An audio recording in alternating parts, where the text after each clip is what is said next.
The following broadcast is a presentation of the ND Sports Channel. To go. Grishal has it. Grishal puts up a long three. It's in at the buzzer! 10:50 to go here, and the faceoff is won by North-South onto the stick of Caitlin Armin. Armin feeds it in for Abby Promisberger, and Promisberger with the hat trick.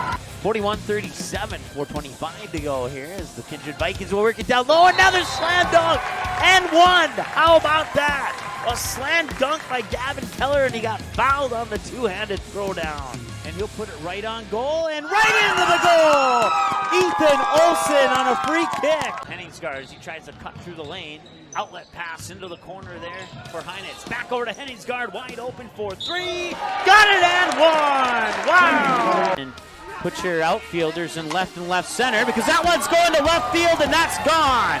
That is a two-run shot for Kenzie McKinnon. It's taken away there by Carson Abrahamson. She has a breakaway. One-on-one hard. She scores. 16 fouls. And the pass is intercepted by Overby. Overby has an opportunity to dunk it. He nailed it. The two-handed throwdown. And now it's game time. The cameras are ready. The headset is on. Without further delay, here's Mike Mason. All right, hey, how you doing today? Hope you're having a great, fantastic afternoon. Today we're in Valley City, North Dakota. This is Town and City 27 or 28 that we broadcasted in now. First time we've ever done a game here from Valley City. It's mostly sunny, nice sun, a lot of sunshine actually. Mostly sunny might be an understatement, and we're looking at 55 degrees. We're going to stay in the low to mid 50s throughout this game here, probably 54, 53, right in that general area here by the time we wrap up the varsity game. And other than that, we might have some clouds roll in a little bit early, a little bit later in the game. But for the first half of the game, we'll be under a mostly sunny sky for the most part. We'll take a timeout, and when we come back, we'll take a look at the team profiles for the Spartans and the Highlanders and more here on the ND Sports Channel. Paper tickets. Rookie mistake. Game Time is the fastest way to buy tickets to live events with your friends. You can buy the perfect seats in seconds, and tickets are delivered directly to your phone, so you always have them with you. Download Game Time free on the App Store, and you'll instantly see a curated list of the best upcoming events in your area. Game Time sorts through thousands of available seats on the market and presents you with only the 50 best values. One of the best things about Game Time is you can get tickets at last-minute prices even after the game starts. Download Game Time free on the App Store today. High school sports programs provide valuable lessons for practical life solutions, teamwork, sportsmanship, and hard work. Students learn self-respect through responsibility of their actions through high school activities. There are kids out there, coaches and parents, who appreciate sports officials for doing a tough job with class. More officials are needed, someone like you. Contact your local high school or the North Dakota High School Activities Association to find out how to become an official. A message from the North Dakota High School Activities Association.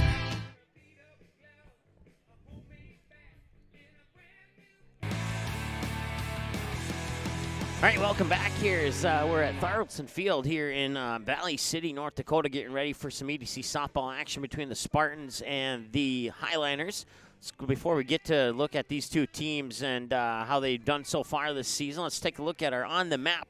We've gotten 455 games now, so this is City 27 that we broadcasted. I wasn't sure if it was 27 or 28. We've now covered a total of 83 different teams, 67,000 plus visits to the website, 87,000+ viewers, and 583 YouTube subscribers, over 1,036 last time I looked. I think we're at 1,039 now on Twitter, if I remember correctly, and then 339. I know we're up to 339 now on our Facebook page. So, and as I mentioned, there we go. Valley City's officially on the map now. As you can see it blinking there, that's where we're at approximately, and we're hoping to get some more green dots onto that map in the future. Let's go ahead and take a look at these two teams. We'll start with the visitors on the scoreboard, the Fargo North Spartans. They come in with an overall record of 7 wins and 8 losses, 2-3 at home, 4-4 on the road, and 5-2 against EDC opponents. They have been outscored by their opponents 105-100. They've only scored 100 runs. They've allowed their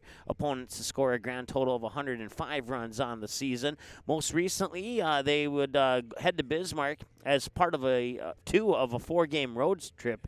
They would fall to the Bismarck Demons 6-0, and then they don't have it updated there, but I believe it was 10-3, a loss to the Bismarck Legacy Sabres. And that brings them into today's game against Valley City, and then they'll have Fargo South in Fargo, an unofficial road game, before they wrap up the regular season at home with doubleheaders against Grand Forks Red River, Grand Forks Central, and West Fargo. For the Valley City Highlanders, they come into this one with an overall record of 8 wins and 6 losses. They are 1-3 when playing at home. They have a little bit better success on the road as they're 5-3, 2-0 on a neutral field, and they are 4-3 against EDC opponents. They've outscored their opponents this year by a total of 124 runs to only 76 runs allowed. And they come into this one here after a 5-inning game with the Fargo South Bruins that was played actually on the Fargo Davies home field. And the Highlanders would pick up a 12-0 win over the Bruins back on May 2nd. So they've had 5 days off, and now they kick things off here at home against the Fargo North Spartans. And then they will head over to West Fargo to take on the Cheyenne Mustangs for a doubleheader. And then they'll wrap up the regular season on May 17th with a double right here at home at Thurleton Field against the Jamestown Blue Jays. We'll take a timeout. When we come back, we'll have your starting lineups and all that good stuff here, including National Anthem. And the first pitch is around the corner. That's coming up here on the Andy Sports Channel. Paper tickets. Rookie mistake. Game Time is the fastest way to buy tickets to live events with your friends. You can buy the perfect seats in seconds, and tickets are delivered directly to your phone, so you always have them with you. Download Game Time free on the App Store, and you'll instantly see a curated list of the best upcoming events in your area. Game Time sorts through thousands of available seats on the market and presents you with only the 50 best values. One of the best things about Game Time is you can get tickets at last-minute prices even after the game starts. Download Game Time free on the App Store today. Did you miss any or all of this live game broadcast? Not to worry. Over 90% of the games streamed on the Andy Sports Channel are available on demand 24/7 under Game Rewind on our website, so you can watch the game anytime. You can also take advantage of the DVR feature and watch a delayed version of this live broadcast, and at any time return to live action simply by clicking the live button. Now you don't have to miss your son's huge game-winning goal or your daughter's set-sealing ace serve. Andy Sports Channel, Andy Sports Online. All right, welcome back. They just went through the starting lineups for the Fargo North Spartans. Now they're going through the starters for the Valley City Highlanders, and that's where we'll start as well. Batting first is the senior left fielder, Grace Shear. Batting second will be the senior second baseman, Eliza Johnson. Batting third will be the senior designated hitter / extra player, Becca Thompson. Batting fourth will be your starting pitcher. She's a sophomore, Haley Schaefer. Batting fifth will be the senior first baseman, Eliza Schuneman. Batting sixth will be the junior catcher, Jessica Undum. And batting seventh will be the sophomore right fielder, Emma Melke. Batting eighth will be the senior third baseman, Sam Ranstadt. And batting ninth will be the senior center fielder, Aaron Anderson.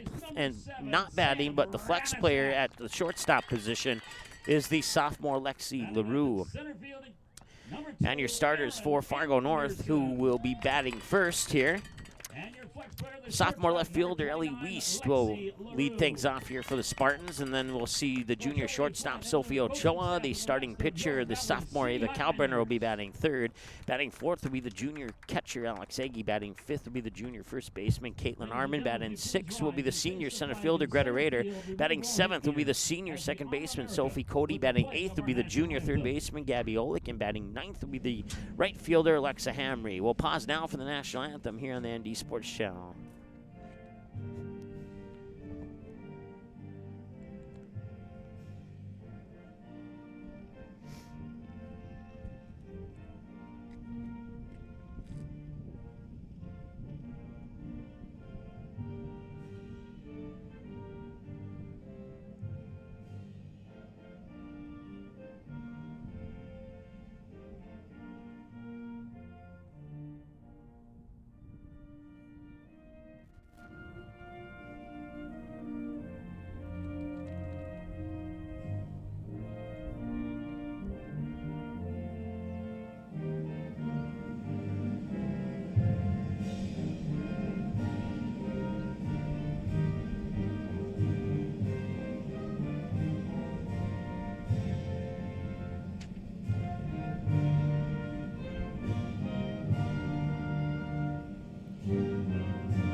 Let's play ball.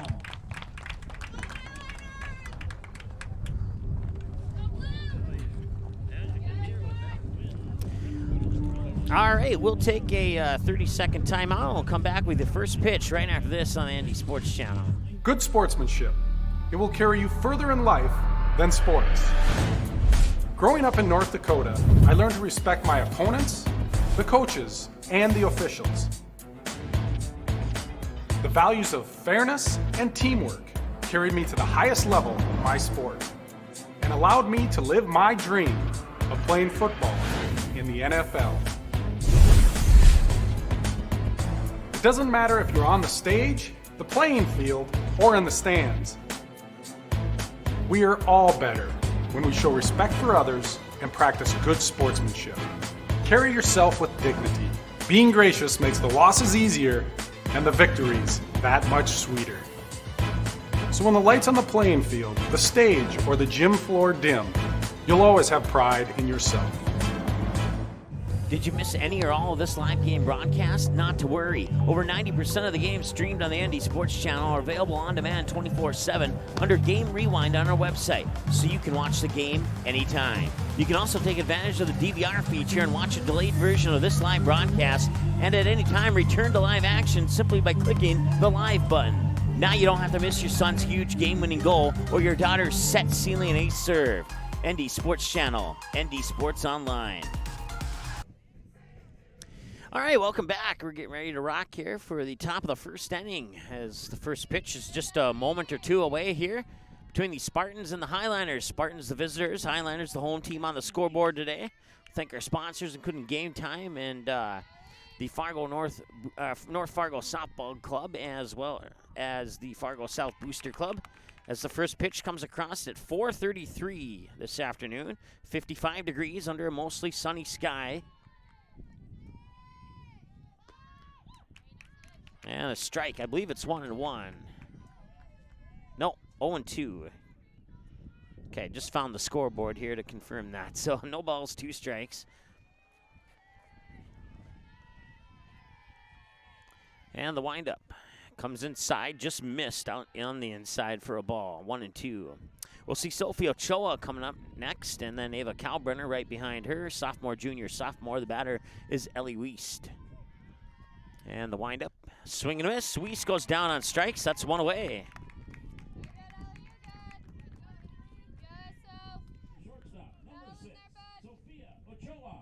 So it brings up Sophie Ochoa, the junior, with one away, and Haley Schaefer, your starting pitcher for the Valley City Highliners, will toss pitch number 5 here. And here's the windup, and that'll be grounded right in the direction of Schuneman, and she'll step on the bag for the direct ground out at first.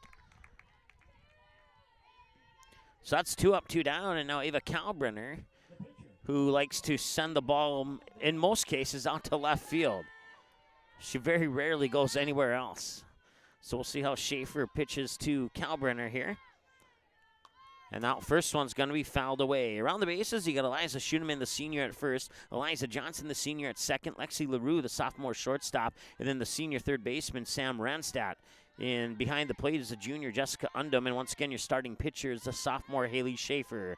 The outfield after the 0-1 pitch here from Schaefer comes 3 minutes into the game, and that will go into the dirt for ball 1. 1 ball, 1 strike to count now to Ava Kalbrenner. In the outfield, you got the senior, Grace Shear, in left, the sophomore, Emma Melke, in right, and then straightaway center field is the senior, Erin Anderson. Here comes the 1-1 from Schaefer. She caught a piece of that one as it just barely nicked the bat. Goes in as a fouled away pitch, and that's 1 ball, 2 strikes.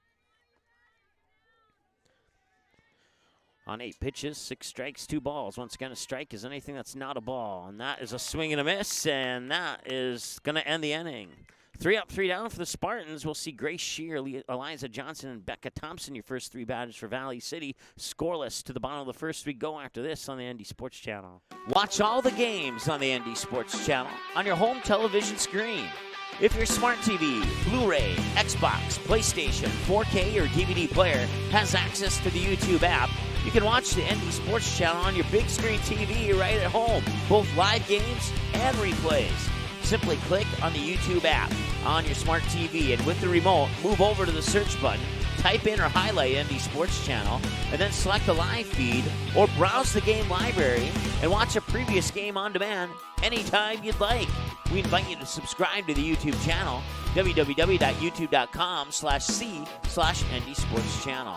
You can also watch live games and replays of games on your mobile device using the YouTube app, which can be downloaded from your mobile device's app store if it's not already on your device. Thanks for watching the ND Sports Channel, ND Sports Online. Paper tickets. Rookie mistake. Game Time is the fastest way to buy tickets to live events with your friends. You can buy the perfect seats in seconds, and tickets are delivered directly to your phone, so you always have them with you. Download Game Time free on the App Store, and you'll instantly see a curated list of the best upcoming events in your area. Game Time sorts through thousands of available seats on the market and presents you with only the 50 best values. One of the best things about Game Time is you can get tickets at last-minute prices even after the game starts. Download Game Time free on the App Store today. All right, welcome back. We head to the bottom of the first, still scoreless. Spartans went 3 up, 3 down in the top half. It took 3 minutes to play the top half of the first inning. 3 minutes to get 3 outs. Not bad here for the home team on the scoreboard, the Valley City Highliners. And now we'll see Grace Shear lead things off. It'll be senior, and a senior. Batters 1, 2, and 3 here for the Highliners. Fargo North fans off to my direct right, and Highliner fans off to my direct left. So you hear a nice mix of both fan bases here. Your starting pitcher will be Ava Kalbrenner, the sophomore, in the circle here for the Spartans. Behind the plate is Alex Agee, the junior. And we'll go around the bases here after the first pitch to Grace Shear. And here it comes, down the middle for a strike, 0-1. The junior, Caitlin Armin, is at first. And then you got the senior second baseman, Sophie Cody. The junior at shortstop, Sophie Ochoa, and the 0-1. And that's going to be bunted foul, 0-2. And then the junior at third is Gabby Oleg. In the outfield and left, you have the sophomore Ellie Wiest. And right, you have the junior Alexa Hamry. And straightaway center field is the senior Greta Rader.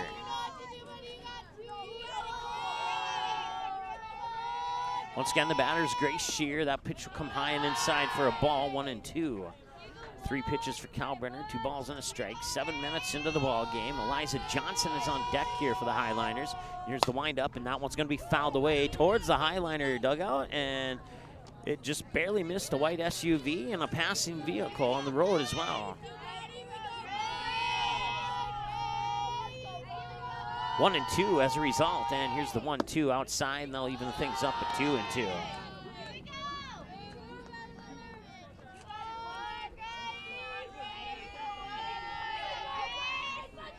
5 pitches, 3 strikes, 2 balls. Still the first batter here. It's Grace Shear, and that one will come low and outside for another ball. It's a full count now. 3 balls and 2 strikes. At least that's what I have. Scoreboard shows 2-2. Now it'll be grounded right past Sophie Cody into right field. That'll be scooped up by Alexa Hamry, and it's good for a single for Grace Shear. And now we'll see Eliza Johnson, a senior for the Valley City Highliners. Number 14, Eliza Johnson. So a runner on, took 7 pitches to get her there. We're 8 minutes into the ball game now. Still scoreless in the bottom of the first. Once again, Spartans went 1-2-3 in the top half of the inning. And now it's Eliza Johnson. And the pitch, and she wanted to show bunt, but then it floated to the outside. That's good for ball 1.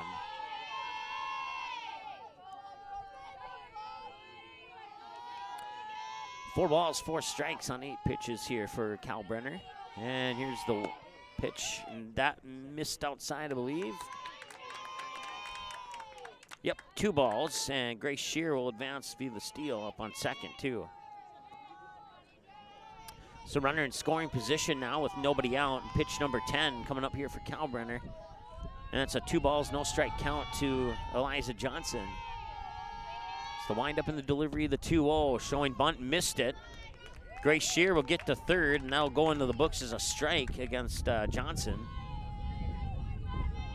So wind starts to pick up a little bit here. Mostly sunny, 55 degrees.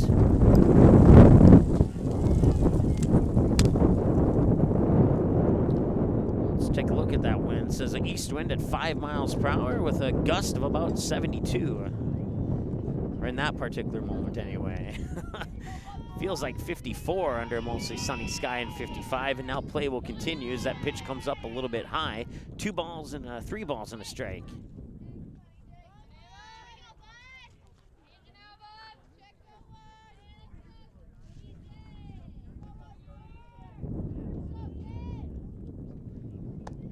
Now we'll catch the edge for a strike, and it's a full count at 3-2.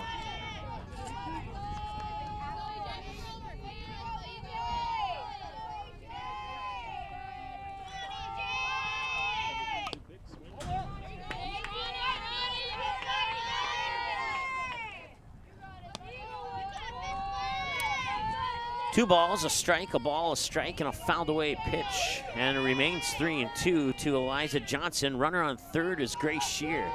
Here's payoff pitch number 2. That is going to roll foul. And the impressive slide from Grace Shear. Well, she'll have another chance to do that again here. She'll have to go back 60 feet to third. And it'll remain scoreless for the moment. So last 2 pitches fouled away. This is pitch number 8 between Kalbrenner and Johnson.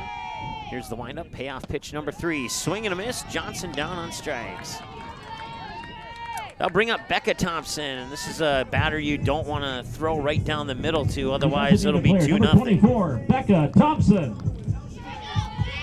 We saw her do plenty of damage last year against various opponents, including Fargo North. Fargo North maybe with a little bit of a chip on their shoulders. They fell to the Highlanders in the ADC Championship game last year. And Becca Thompson was one of the many players to contribute to that. I believe it was a shutout victory, if I remember correctly. I have to pull up that final score. I think it was 10-0, if I remember correctly. That one's going to be popped up right over our heads here, and that'll be fouled away for a strike. So it's 2 strikes now. Once again, Grace Shear, the runner on third, and there's 1 away. And Kalbrenner will wind up and deliver the 0-2. It's up high, and Becca Thompson came close to pulling that swing all the way across the plate. But she'll hold it back just in the nick of time, and it'll be 1 ball, 2 strikes. 18 pitches now for Kalbrenner, make it 19. Swing and a miss, and Becca Thompson goes down on strikes, and that's 2 away. The pitcher, number 21, Haley Schaefer. So now it'll be a pitcher versus pitcher battle as Haley Schaefer, the sophomore, will step up to the plate with 2 away, and Grace Shear still waiting on third to come home. 19 pitches for Kalbrenner, and 12 of them have been strikes. 12 minutes into the ball game, and pitch 20 coming up here to Schaefer. And Schaefer's going to bat that one up, and it will bounce. That'll be an RBI single, pulling in Grace Shear from third, and the Valley City Highlanders on the board, and it's 1-0. So a soft blooper that drops in about mid-right field. Now running at first base for the Highlanders. And now 5, Eliza Erica Schoenemann Anderson. will have a courtesy runner at first, and that's going to be here. Let's see here.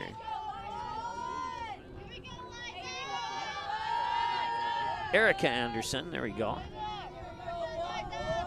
Once again, the batter is Eliza Schoenemann, the senior. And if she can get on base, we'll see Jessica Undum on deck. Swing and a miss on a pitch that floated to the outside. 0-1.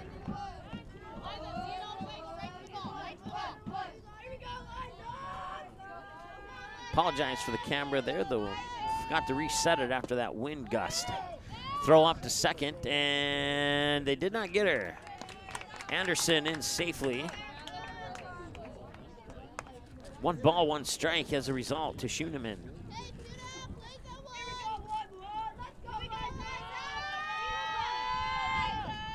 Now it'll be popped up, and that's an opportunity here for Gabby Olick, and she'll make the grab. And now in the inning. So they do get 1 across, but they leave Erica Anderson stranded on second. And that will send us now to the top of the second. Back after this on the Andy Sports Channel. Good sportsmanship. It will carry you further in life than sports. Growing up in North Dakota, I learned to respect my opponents, the coaches, and the officials. The values of fairness and teamwork carried me to the highest level of my sport and allowed me to live my dream of playing football in the NFL. It doesn't matter if you're on the stage, the playing field, or in the stands. We are all better when we show respect for others and practice good sportsmanship. Carry yourself with dignity. Being gracious makes the losses easier and the victories that much sweeter. So when the lights on the playing field, the stage, or the gym floor dim, you'll always have pride in yourself.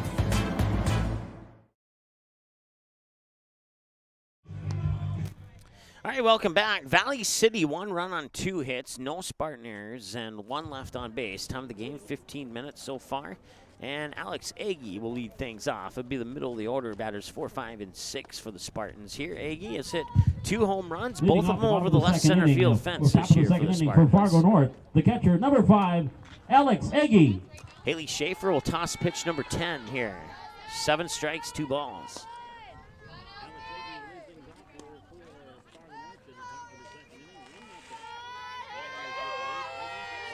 And the windup in the delivery of pitch 10 will float outside for ball 1 to Alex Agee. Once again, around the bases here for Valley City. You got Eliza Schuneman at first, Eliza Johnson at second, Lexi Leroux, the shortstop, and Sam Ranstadt at third, as Agee will foul that one away for a strike, 1-1. Behind the plate is a junior, Jessica Undum, and pitching is a sophomore, Haley Schaefer. In the outfield, the senior, Grace Shear in left, the sophomore, Emma Melke in right, and the senior, Erin Anderson in center field. Alex Agee, 1-1. Here comes the pitch. Swing and a miss. It floated outside. She reached for it and paid the price. Strike 2. 1-2 the count.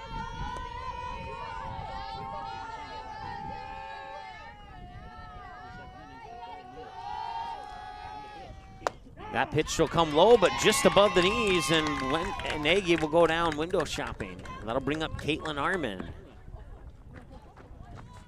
The first baseman, number 17, Caitlin Arman. Arman with 3 plate appearances this year, and she's 2 for 3 on those 3 plate appearances here on the ND Sports Channel. And the first pitch comes outside, caught the edge for a strike. Nice job there by Haley Schaefer, and that is 11 strikes on 14 pitches.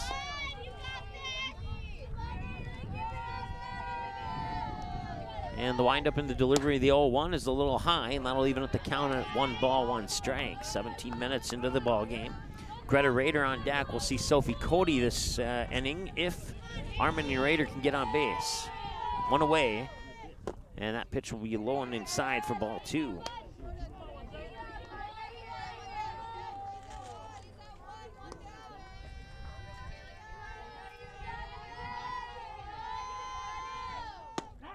That one will catch the corner for a strike. 2 balls, 2 strikes to the junior Caitlin Arman.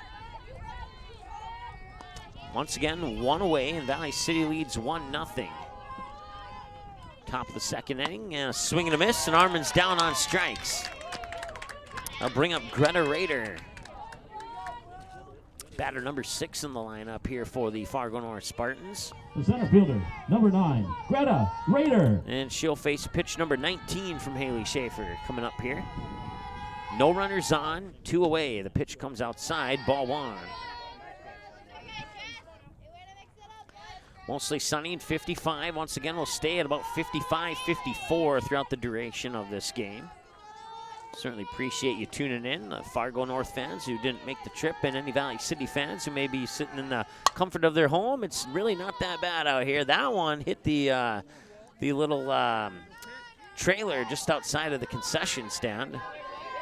1 ball, 1 strike as a result. 20 pitches, 14 strikes, and 6 balls. 19 minutes into the ball game.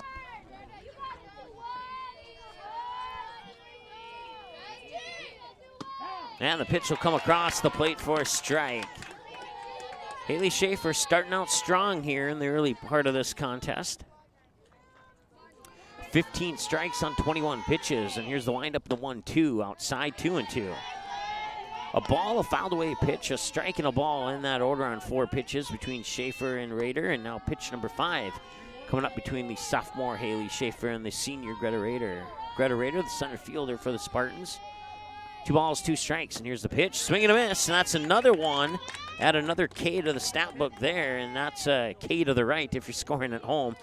It represents strikeout swinging. K to the left would represent strikeout looking, but in this case, it's K to the right, and now we'll see.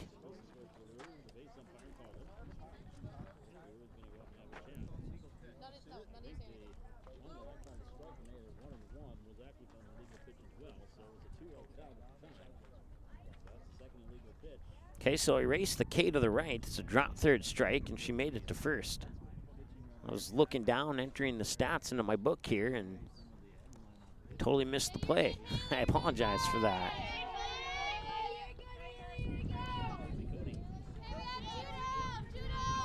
The second baseman, number 8, Sophie Cody.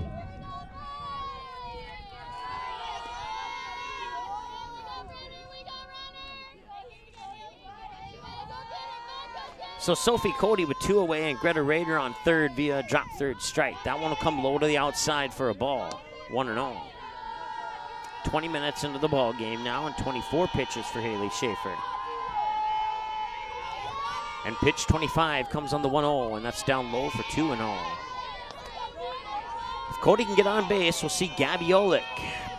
It's her birthday today, 17 years old. Still a year away from voting. That was a topic that came up at the coaches show last year. Something we haven't done, we thought about it. That one will find its way out into left center field, getting by the shortstop Lexi LaRue. It's good for a single for Cody, advancing Greta Rader up to second, and now it's Gabby Olick. The third baseman, number 16, Gabby Olick.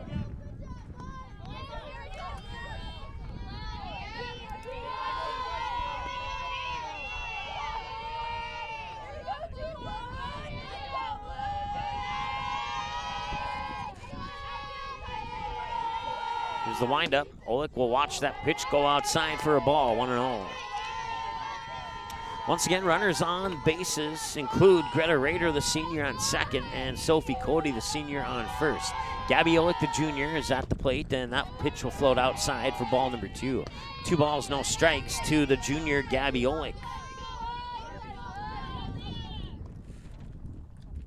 Now the Valley City coach will come out and have a quick chat with Haley Schaefer, as we'll have a pause and play here for a moment. Once again, mostly sunny sky, 55 degrees here, looking at about 55 over the next hour. Might drop down to 54 towards the conclusion of this game here. East wind at 5 makes it feel like 54 degrees. In other words, it's a really nice day for a softball game here in Valley City.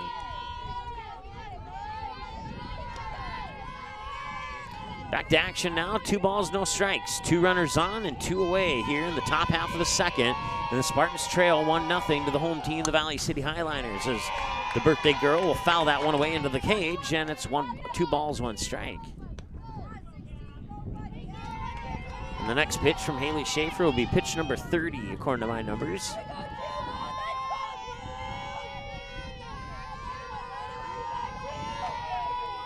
Swing and a miss.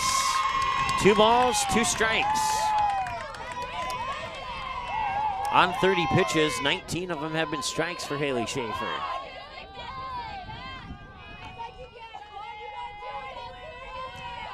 Last year during the regular season, Fargo North won the first game of what was intended to be a doubleheader, but then the second game, in which Valley City got out to a huge lead quickly, actually ended early due to a significant rainstorm, we'll put it that way. And here's the pitch, swing and a miss. Gabby Olick goes down on strikes, and another strikeout, this time no drop third strike that I'm missing. And now the inning will come to an end. We'll see Jessica Undum, Emma Melke, and Sam Ranstadt. Batters 6, 7, and 8 for the Highliners. And pitch number 24 for Ava Kalburner when we return after this on the ND Sports Channel. The game is close. It's a big rivalry. Students jump out of their seats while the cheerleaders lead the chanting. Everyone is on edge. The shot is up and the buzzer sounds. All eyes follow the ball. Will it fall through the net? You can hear the hush of the crowd. With your whistle, you watch if his feet were inside the line or not. The crowd erupts. It's a game winner. Or is it? You make the call. Become an official. Contact your local high school. A message from the North Dakota High School Activities Association. This stage is nowhere near Broadway, and none of these actors will be accepting an Oscar anytime soon. Still, they are rehearsing for something important. While they learn their lines, they're also learning teamwork, discipline, self-confidence, that everyone has a part to play. Skills that will make them stars long after the curtain falls. The National Federation of State High School Associations reminds you that when kids take part in high school activities, they get set for life.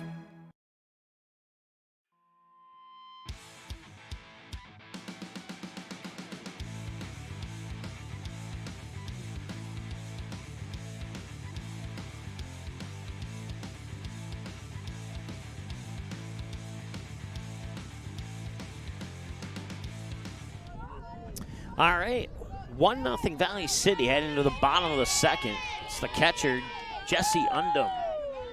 We'll edit that. Saturn is Jessica. We'll go Jesse instead. That is now saved, and pitch just missed on the inside for a ball.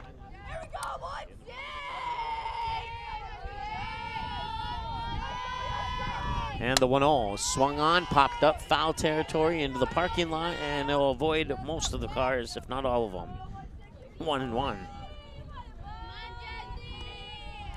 26 minutes into the ball game now, and we are in the bottom of the second. And here's the pitch. That one will roll into the dirt for a ball. Well, two balls, 1 strike, 10 balls, 16 strikes on 26 pitches, 26 minutes into the ball game here for Ava Kalbrenner. Once again, around the bases, Caitlin Armin at first, Sophie Cody at second, Sophie Ochoa the shortstop, and Gabby Olick at third. And that one will be popped up into shallow center field, and Greta Rader will get under it to make the grab. One away, and now we'll see Emma Melke, a sophomore. The right fielder, number 32, Emma Melke. I want to say thanks to Paul McDonald for helping me out with a couple of roster number changes that I didn't have initially. And as I glance over to my left, I see that he's doing the radio broadcast as well as the PA announcing. I've known people who've done that, but not too many of them. That, honestly, it doesn't sound like it's too tough, but that actually takes some talent. And so that is very impressive there. And once again, thanks to the radio guy, Paul McDonald, for helping me out with some of the Valley City roster questions that I had. Appreciate that. Grounder over to Gabby Olick. She'll fire it across to Armin for the 5-3 ground out.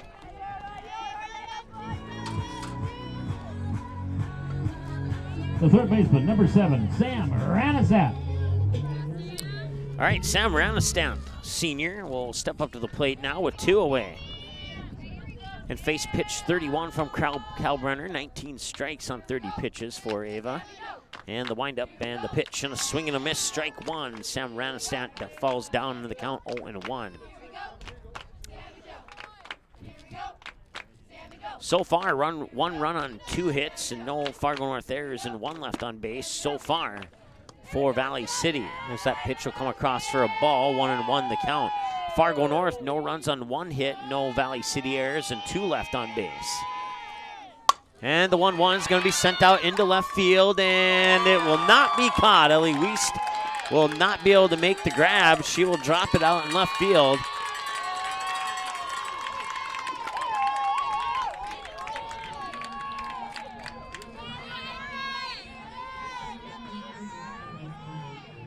The center fielder, number 8, Erin Anderson. So she'll advance to second on the error. And now we'll see Erin Anderson. Batter number 9 in the lineup. Grace Shear, atop the order, is on deck with 2 away if we can get there. Pitch floats to the outside for a ball, 1-0.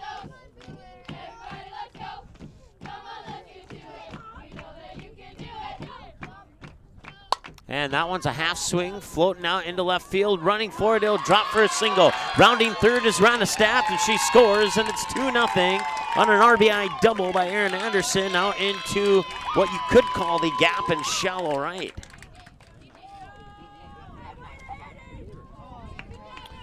Sophie Ochoa is running for it, as was Ellie Wiest. But the ball just dropped in a spot where neither one of those players could get there in time, even at full speed.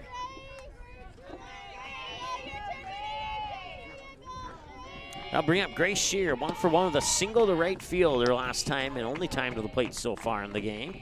First pitch on this time around comes across for a ball, 1-0. And the 1-0. Swing and a miss for a strike, 1-1.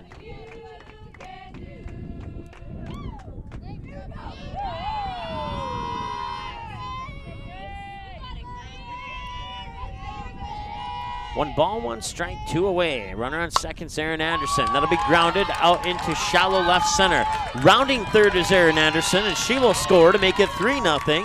And it's another RBI double for Grace Shear.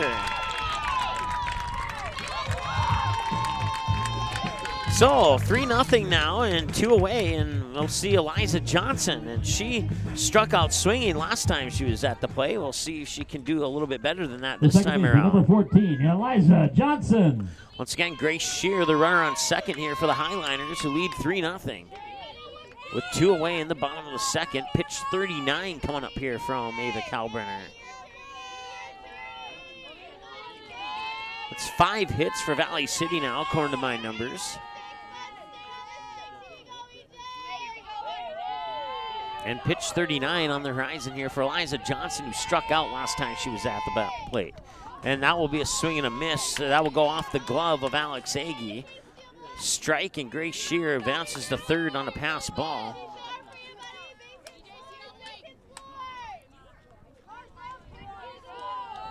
Actually, we're going to undo that. We'll put her on third via a wild pitch. That was more on Kalbrenner than it was on Agee. Now it'll be a 2-hopper down the third baseline, and did she throw it there in time? I don't think she did. Actually, in all honesty, I don't think Eliza Johnson touched the base. If she had touched the base, she may have been safe, but I don't think her foot touched the base. And as a result, Oak's able to throw her out on what will go into the books as a 5-3 ground out. So we'll go now to the top of the third. Spartans trail 3-0, and they'll have Alexa Hamry, Ellie Wiest, and Sophie Ochoa coming up to bat next here on the ND Sports Channel. Haley Schaefer will pitch 32 when we return. Good sportsmanship.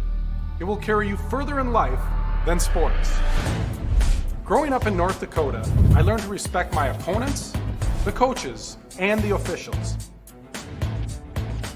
The values of fairness and teamwork carried me to the highest level of my sport and allowed me to live my dream of playing football in the NFL. It doesn't matter if you're on the stage, the playing field, or in the stands. We are all better when we show respect for others and practice good sportsmanship. Carry yourself with dignity. Being gracious makes the losses easier and the victories that much sweeter. So when the lights on the playing field, the stage, or the gym floor dim, you'll always have pride in yourself.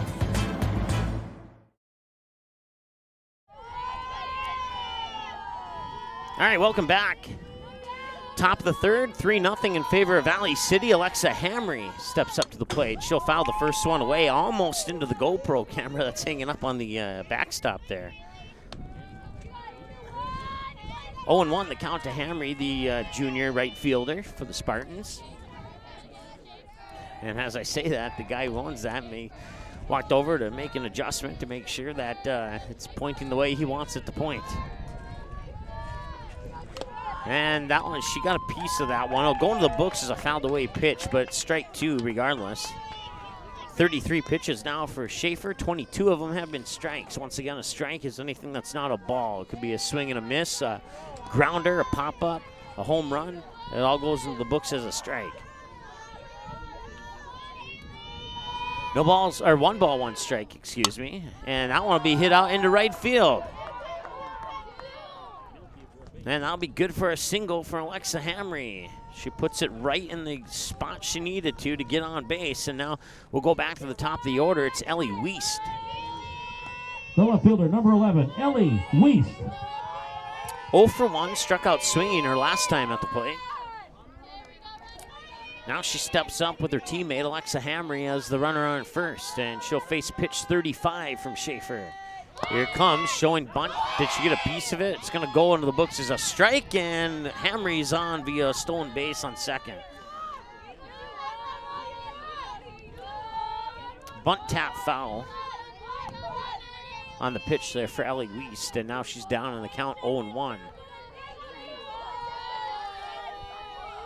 Once again, top of the third, a 3-0 lead for Valley City. And here's the windup in the delivery, and that one will be bunted foul down the third baseline. And that's strike two. 35 minutes into the ball game. Once again, around the bases here for the Highliners. Schoenemann at first, Johnson at second, LaRue the shortstop, Ranstad at third, Undum behind the plate catching the pitchers of the sophomore Haley Schaefer. In the outfield, Shear in left, Melky in right, and Anderson in center. And the windup in the 0-2. Inside, dead ball. Clipped her on the knee, and Wiest advances via hit by a pitch. And that brings up Sophie Ochoa. The shortstop, number 6, Sophie Ochoa.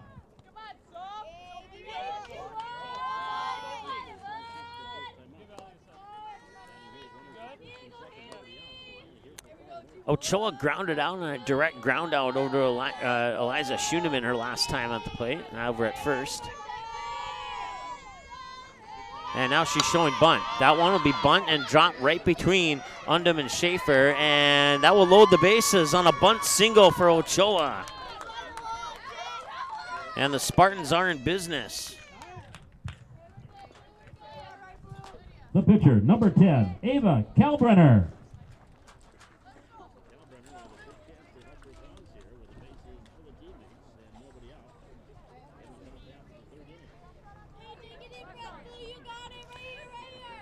All right, so top of the third, now Ava Kalbrenner steps up to the plate here for Fargo North. With the bases loaded, she hit a home run last year that went off the foul pole in left field. There are no necessarily a foul pole unless it's a low home run. She might hit it, but that pitch will come across the outside edge of the plate for a strike, 0-1. Once again, bases loaded. Alexa Hamry, the runner on third. Ellie Wiest, the runner on second. Sophie Ochoa, the runner on first. And the batter's Ava Kalbrenner. And then Kalbrenner will foul that one away into the parking lot for strike two. 40 pitches now for Schaefer. 27 strikes, 13 balls. They're saying it's 1 ball, 1 strike. I thought the previous pitch was a strike, but maybe I missed that one. 1 ball, 1 strike. Now it's 2 balls and a strike, correct? Waiting for the official count here from the ump. Hasn't popped up on the scoreboard yet either. I do believe it's 2-1, and the ump didn't give us a hand signal, so we're going to go with 2-1. That one's going to be popped up, and making the grab is the second baseman, Eliza Johnson. That's one away. Kalbrenner will pop out, infield pop out, so the runners will stay on their bases. The pitcher, number 5, Alex Eggy. Alex Agee has hit a couple home runs this year. We'll see if she can maybe get one of those here. It'd be huge, as that would give Fargo North the lead. And that ball going to the dirt. Coming in from third is Alexa Hamry, and the Spartans are on the board. And Alex Agee's chance at a grand slam is now reduced to the possibility of a 3-run homer, and she's hit one of those 3-run homers recently as well.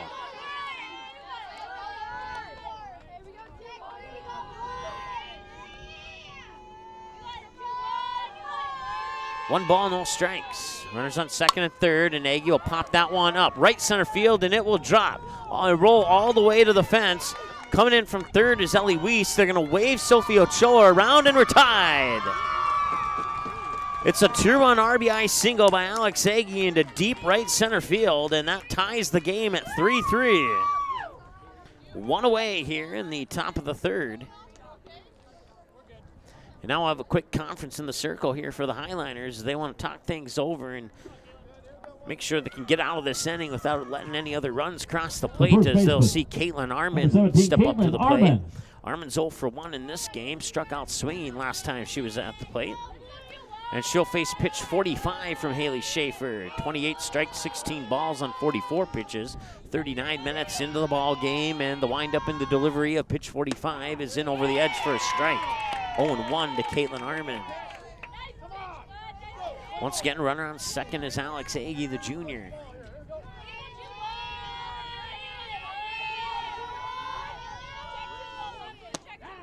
And that one will come across for a strike. 2 pitches, 2 strikes looking for Caitlin Armin. And now Armin's back is against the wall here, down to the count 0-2. 1 away, Greta Raiders on deck. And the windup in the 0-2 delivery, swing and a miss. Armin down on strikes for the 2nd time in this game. No, I guess not. That should be strike 3, but I guess not. Okay. I guess they're allowed to do that. And Armin will sneak that one out into left field. Rounding third now is Alex Agee. You know she'll put on the brakes.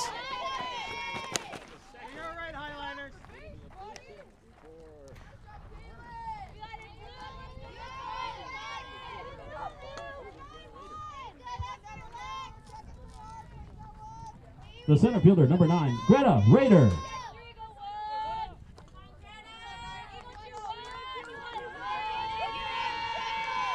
All right, so Alex Agee, the runner on third. Caitlin Armin, the runner on second. Now Greta Rader sees that pitch float up high to the outside for ball 1. Rader reached base via a drop third strike her last time at the plate. That last pitch is pitch 50 for Schaefer. 31 strikes, 19 balls. Pitch 51 is popped up down the first base line, and making the grab is Schoenemann for the out.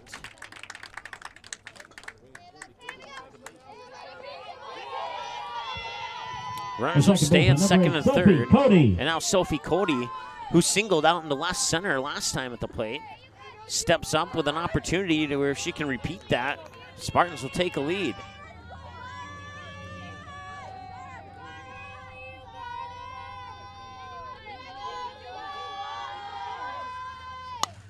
I want to be fouled away into the parking lot for a strike. 0-1.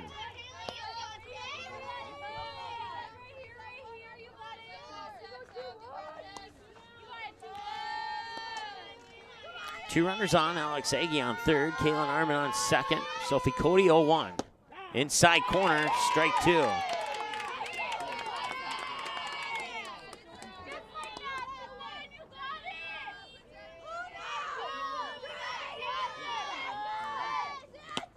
Swing and a miss. That will end the inning. They'll strand 2 on base, but they do get 3 across, and we go to the bottom of the third, tied at 3 with Becca Thompson, Haley Schaefer, and Eliza Schoenemann. Batters 3, 4, and 5 for the Highliners in the bottom of the third. We return after this on the ND Sports Channel. Watch all the games on the ND Sports Channel on your home television screen. If your smart TV, Blu-ray, Xbox, PlayStation, 4K, or DVD player has access to the YouTube app, you can watch the ND Sports Channel on your big screen TV right at home, both live games and replays. Simply click on the YouTube app on your smart TV, and with the remote, move over to the search button, type in or highlight ND Sports Channel, and then select the live feed or browse the game library and watch a previous game on demand anytime you'd like. We invite you to subscribe to the YouTube channel, www.youtube.com/c/ND Sports Channel. You can also watch live games and replays of games on your mobile device using the YouTube app, which can be downloaded from your mobile device's app store if it's not already on your device. Thanks for watching the ND Sports Channel, ND Sports Online.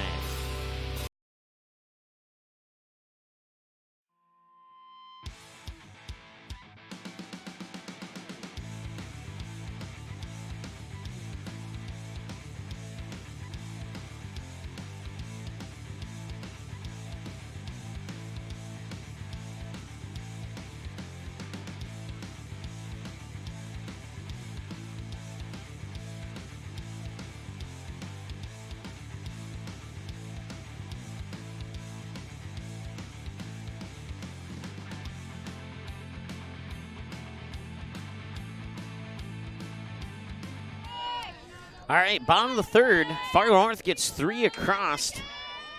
1 Valley City Highliner error in that inning.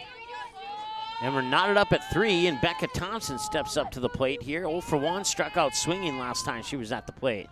They'll send that one a little bit low, and that's in for ball 1 to Becca Thompson.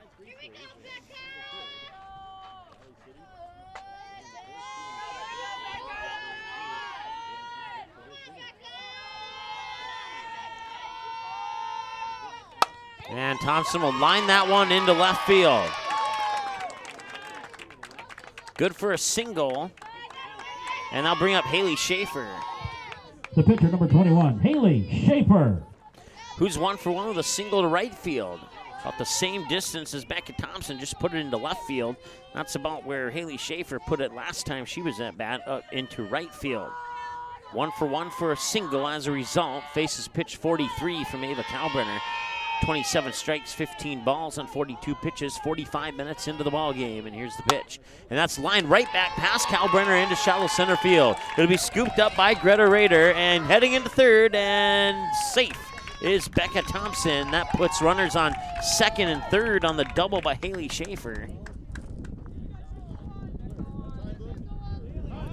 And that brings up Eliza Schuneman, who flied out into foul territory where Gabby Olick made the catch last time at bat. For the Highliners, the first baseman, number 11, Eliza Schuneman. Now running at first base, number 5, Erica Anderson.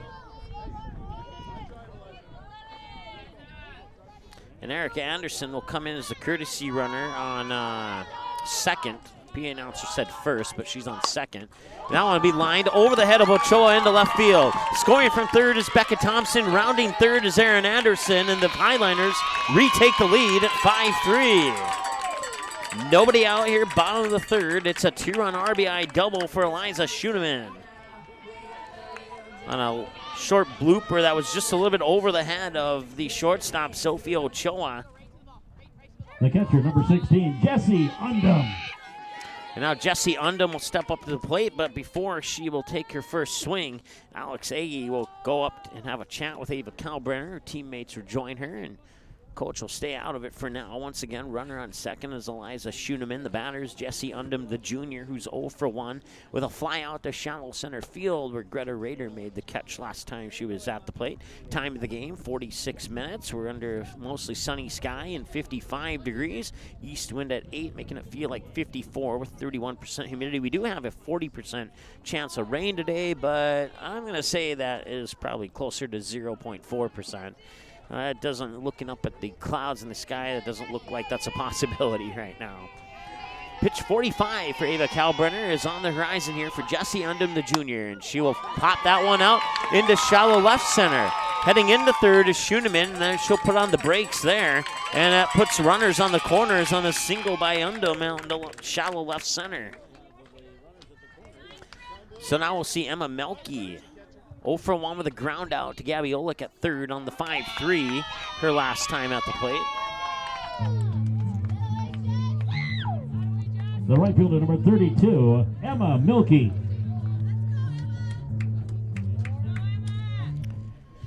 45 pitches for Kalbrenner, 30 strikes and 15 balls.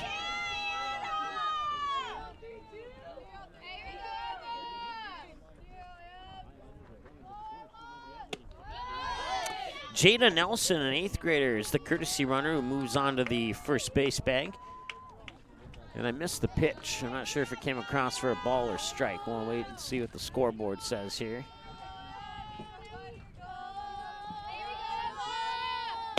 Swing and a miss for at least one strike.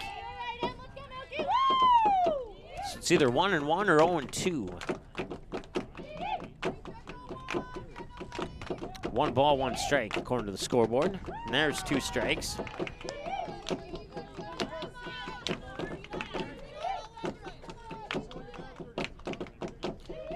Jada Nelson advancing up to second there. Now puts runners on second and third. And that'll be a grounder, a 3-hopper over to Olick. Looks at third, fires it to first. Throw back home, not in time. And Schuneman scores to make it 6-3. Jada Nelson will remain on second, and Emma Melke will ground out on a 5-3. The third baseman, number 7, Sam Ranasat. That brings up Sam Ranastat as it's 6-3 in favor of Valley City with 1 away here in the bottom of the third, and Ava Kalbrenner will throw pitch number 50 here. 49 pitches in 49 minutes. Ranastat 1 for 1 with a single to deep left field. And then she reached base on an error on Ellie Wiest out in left field as she failed to make the catch.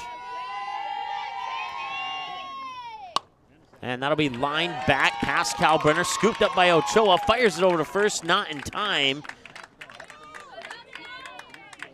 Jada Nelson advances to third. The center fielder, number 2, Aaron Anderson.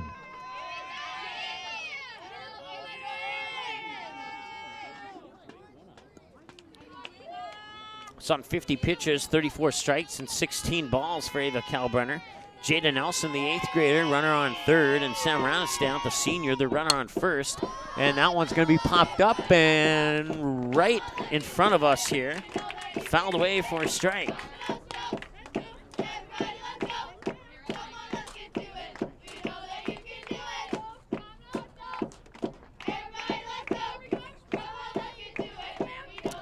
Oh, 0-1 to Aaron Anderson, the batter, who was 1 for 1 with a double. That one's fouled away down the third baseline.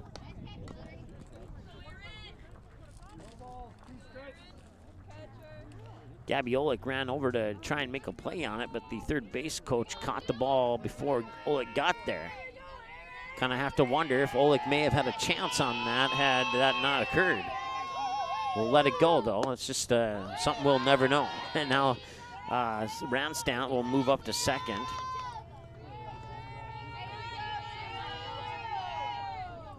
A ball and 2 strikes.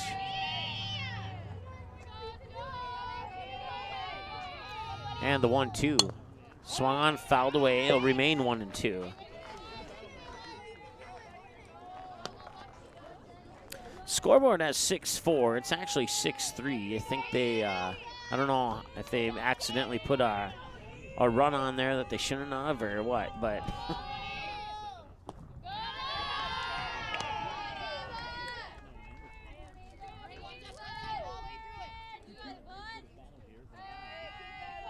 Two balls and 2 strikes now.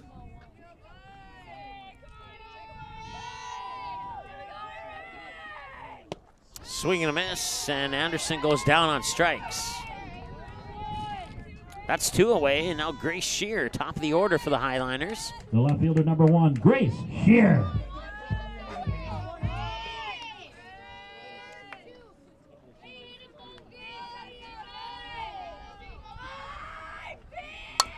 That one's going to be popped up, and that'll drop into Greta Rader. Made the catch.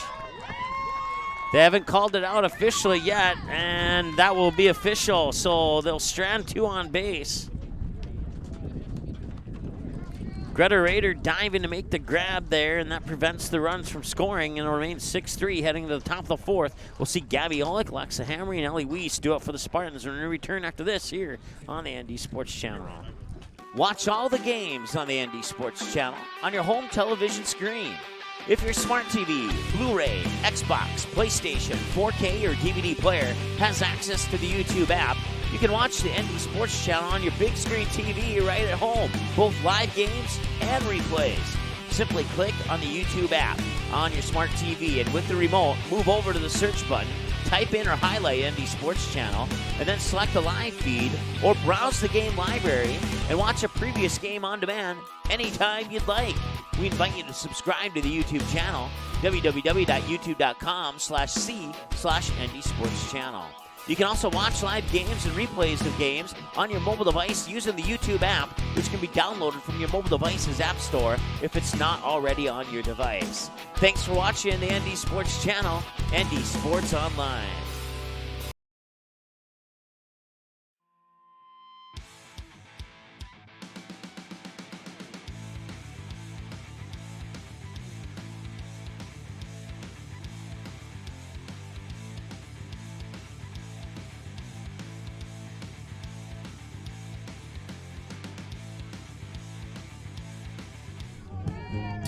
All right, welcome back here. Gabby Olick will lead things off. Valley City getting all 3 of the runs back that Fargo North scored in the top half of the 3rd.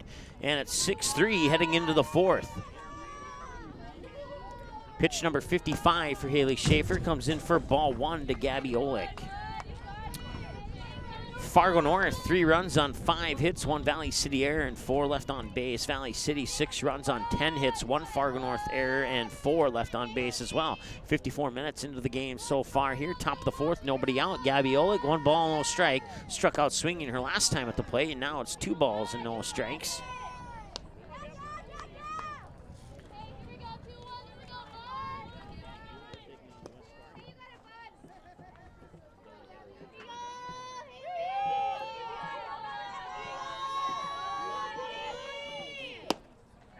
And that one comes across for a strike. Oleg still ahead on the count, though. 2 balls and a strike. 57 pitches now for Haley Schaefer. Pitch 58 coming up. 55 minutes into the game, and Gabby Oleg will back that one into right field. Birthday girl gets a single, and that will bring up the next batter for Fargo North, Alexa Hamry, who also singled in about that same general area last time she was at the plate. She's 1 for 1. Hamry.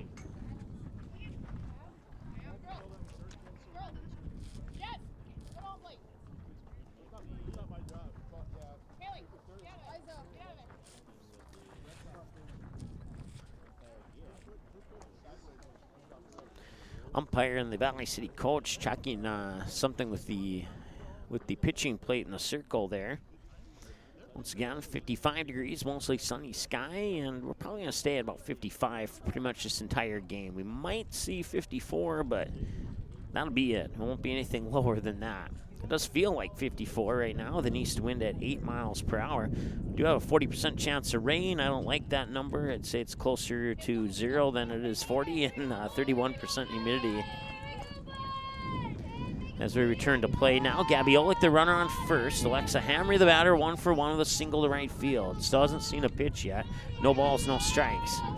Haley Schaefer will wind up to throw pitch 59 here on 58 pitches, 37 strikes and 21 balls. Go around the bases here for Valley City in just a moment, and that's going to be bunted. And right back to Schaefer. She'll pick it up, fired over to first. She got there in time, I do believe. Throw back to third. Head first slide for Gabby Oleg, and she's in. So Hamry's out, or she's safe? Yep, she is out, okay. That's what I thought. So it goes into the books as a ground out for Hamry, and that will advance Oleg over to third, and now they'll bring up Ellie Wiest 0 for 1. Struck out swinging on her first trip to the plate, and then she was hit by a pitch most recently. And actually, they're going to just redo that play, I guess. So Oleg all the way back to first, and Hamry still with no balls, no strikes. They'll redo the play. And Hamry will foul that one away for a strike and hit the window of a white pickup truck, but did not break it.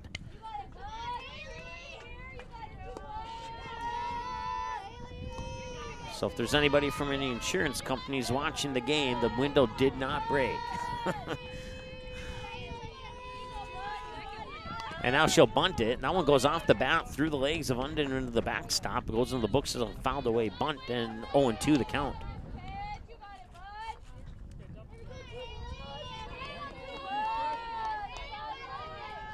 One ball, 2 strikes, I guess.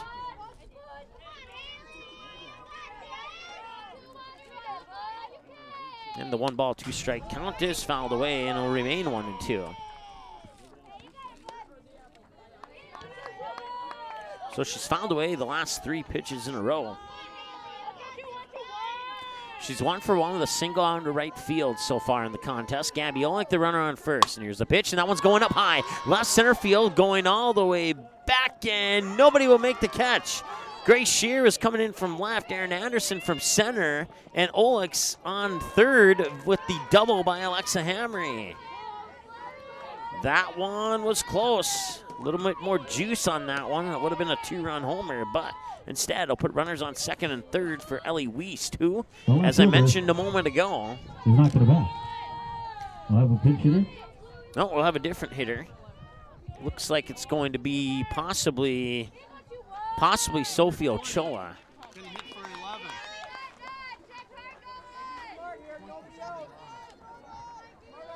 Your attention now batting.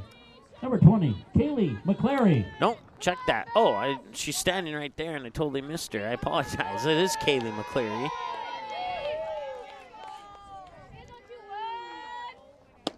And that one will float across for a strike. McClary did not take a swing as she thought it was going to float a little bit further to the outside than it actually did.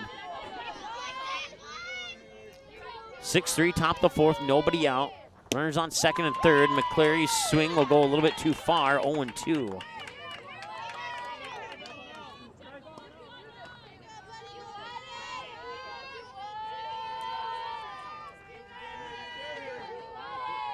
And swing and a miss. McCleary down on strikes. And that will bring up Greta Rader. The shortstop, number 6, Sophie Ochoa.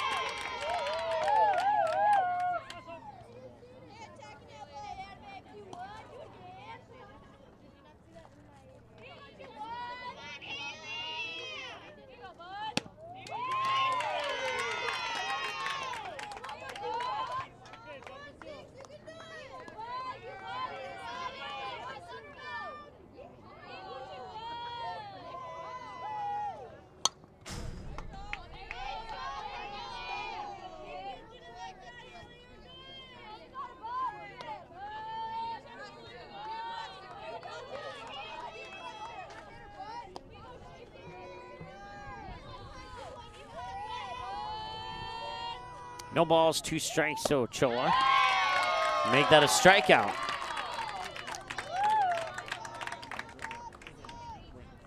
So that brings us up Ava Kalbrenner now. Ava Kalbrenner. We had to make an adjustment there as we put the wrong batter in for the wrong batter, and we had to undo all that and re-enter it all in. So that was the cause for the temporary pause there. Swing and a miss by Kalbrenner, strike 1. She's 0 for 2, struck out swinging on a fly out to the second baseman, Eliza Johnson, her last time at the plate, and now she's down in the count 0-1. 2 away, 2 runners on, top of the 4th. And that'll be grounded towards third. A one-hopper fires it across to Schoenemann. She got it there in time, and that won the inning. And the Fargo Spartans will strand the 2 runners on base on second and third in scoring position. And we'll head now to the bottom of the 4th. Eliza Johnson, Becca Thompson, and Haley Schaefer, batters 2, 3, and 4. When we return after this here on the Andy Sports Channel. High school sports programs provide valuable lessons for practical life solutions, teamwork, sportsmanship, and hard work. Students learn self-respect through responsibility of their actions through high school activities. There are kids out there, coaches and parents, who appreciate sports officials for doing a tough job with class. More officials are needed, someone like you. Contact your local high school or the North Dakota High School Activities Association to find out how to become an official. A message from the North Dakota High School Activities. Okay, here are 3 important reasons why your son or daughter should play a sport in high school. Number 1. High school sports teach valuable life lessons like self-discipline and time management skills. 2. Teens who play a high school sport have better grade point averages. And number 3. High school sports are safer than ever before. This message presented by the North Dakota High School Activities Association and the North Dakota Interscholastic. Hi, this is Mike Mason with the Andy Sports Channel. I started doing sports play-by-play on the radio in January 2016. I can't tell you how many big plays were missed because the station was still on a commercial break. It is our goal to never miss any of the action, which is why we have the game video and all of our promos and sponsor ads. The game will always take priority on the Andy Sports Channel. That means you won't miss your son's 80-yard kick return for a touchdown or your daughter's crucial three-pointer to tie up the basketball game late in the 4th quarter. The Andy Sports Channel, Andy Sports Online. All right, welcome back. We head now to the bottom of the 4th inning, and Valley City leads 6-3. Nobody scored in the last inning there. Last half of an inning, I should say. And Eliza Johnson, 0 for 2, struck out swinging and a 5-3 ground out. And now she'll pop that one up foul right to the right side of our broadcast area here. Strike 1. Sam Martin on first base now. She's been there for the last half inning as well. Taking over for Caitlin Arman. And then Sophie Cody at second. Sophie Ochoa, the shortstop. That one's going to be popped up. And that'll be a ground into shallow center field, and that's good for a single for Eliza Johnson. The designated player, number 24. So we'll start over Becca here. Thompson. Sam Martin at first, Sophie Cody at second, Sophie Ochoa at shortstop, Gabby Olick at third, Alex Agi behind the plate, Ava Kalbrenner in the circle, Ellie Wiest in left field, Alexa Hamry in right field, and Greta Rader in center field. Becca Thompson, 1 for 2, struck out swinging and a single to left field her last time at the plate, and now she'll take the first pitch down low and outside for ball 1.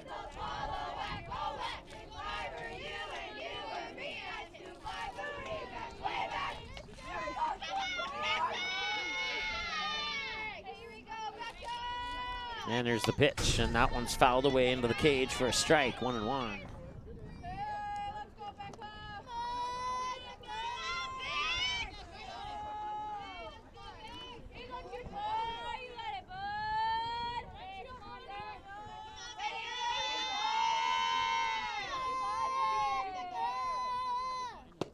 Now we'll come inside. Runner takes off. That's Eliza Johnson. No throw will be made, and Johnson's on with a stolen base up to second, advancing her into scoring position, and it's 2 balls and a strike now to Becca Thompson, the senior, for the Highliners. 1 hour, 5 minutes into the ball game. Pitch 63 coming up here for Kalbrenner. And that'll be fouled away down the third baseline. Strike 2. On 63 pitches, 43 of them have been strikes for Kalbrenner. Once again, runner on second is Eliza Johnson, the senior, and Becca Thompson, the senior. Ball, fouled away pitch, ball, fouled away pitch. If that pattern continues, it would suggest that this next pitch would be a ball, but we'll see if Kalbrenner can't break the pattern. And here's the 2-2.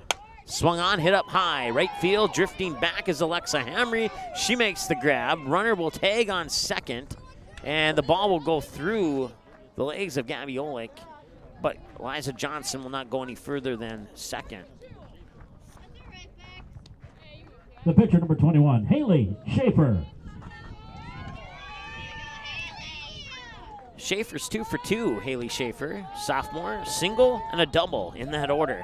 Left field and shallow center. 1 hour, 6 minutes into the ball game. She'll face pitch 65 from Kalbrenner. We'll see Eliza Schuneman on deck, and then Jesse Undum if we can get that far into the order with 1 away here in the bottom of the 4th. 6-3, Valley City leads. That one's fouled away over the Spartan dugout. Hit the back passenger door of a silver Chevy Impala, I believe that is. No damage to the best of my knowledge for the insurance companies watching out there. Strike 1 as a result. And here's the 0-1 to Schaefer. They'll come inside a little low for a ball. Kind of sense the question mark behind that one. I think it's 1-1.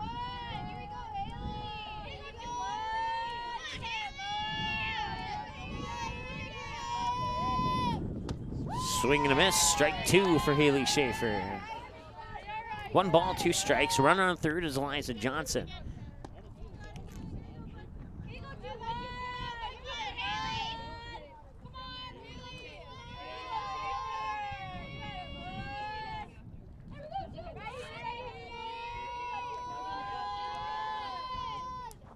And that'll be grounded foul. It'll remain 1-2. 68 pitches for Kalbrenner so far, 47 strikes, 21 balls. 1 hour and 8 minutes into the ball game. Mostly sunny sky. Seems to have cooled down a little bit, but it says they're still at 55. Could get down to 54. East wind at 8 right now. 31% humidity. 1 ball, 2 strikes to the batter, Haley Schaefer, who's 2 for 2 with a single and a double. That pitch comes down low, and it should be 2 balls, 2 strikes now. Fouled away pitch, a ball, a strike, a fouled away pitch, and a ball.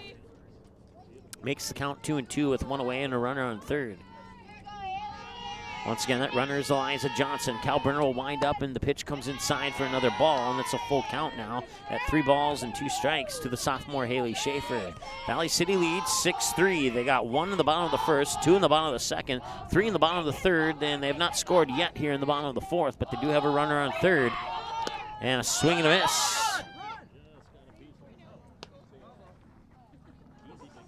And they're saying that she caught a piece of that, so it goes into the books as a fouled away pitch, I guess.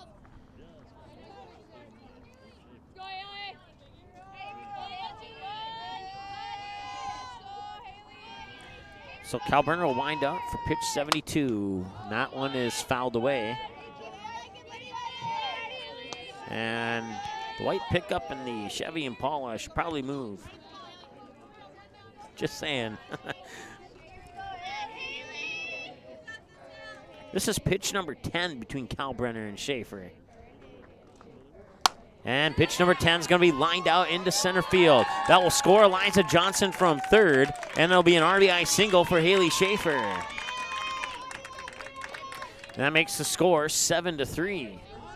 Here with 1 away in the bottom of the 4th, and the next batter we'll see is Eliza Schuneman. And if And then we'll see Jesse Undum on deck. And if we can get that far in the lineup, we'll see Emma Melke, the sophomore, as batter number 7. Right now it's batter number 5 in the lineup. And she's 1 for 2. A fly out into foul territory down the third base line where Gabby Olick made the catch. And then a double in the shallow left her last time at the plate. And now the runner takes off, and now the throw off to second on the swing and a miss, and they did not get her. She's safe on the stolen base. That was a close one there. Pitch comes across as a strike, 0-1. Runner on second. 7-3, Valley City has the lead. And the windup in the delivery, and that one's going to be popped up foul territory, and it does not appear to have hit a vehicle over down the third base line. 75 pitches for Kalbrenner now on that fouled away pitch. 52 strikes and 23 balls, 1 hour and 11 minutes into the ball game here with 1 away in the bottom of the 4th. 1 ball, 2 strikes, the count to Eliza Schoenemann.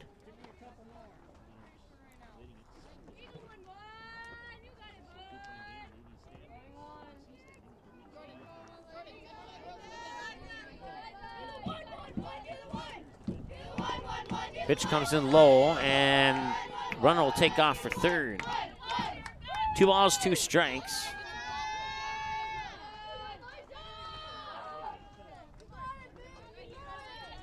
Erica Anderson took over the running responsibilities on second. Now she advances over to third. Pitch misses for a ball, I believe. It's either 2-2 or 3-2. And that one is fair, just barely fair. The throw up to first is in time for 2 away, and the runner will score from third. That's Erica Anderson, so it's Schoenemann will get credit for the RBI, but she will ground out first. The catcher number 16, Jesse Undum. 2-3 on the throw out at first, bringing Erica Anderson home. And now it's 8-3. And Jesse Undum, 1 for 2 with a fly out and a single. The fly out went to center field. The single went to about the same spot as the fly out did. In the shallow center field, as that pitch will come in low for a ball, 1-0. Pitch 80 coming up here for Kalbrenner, according to my numbers.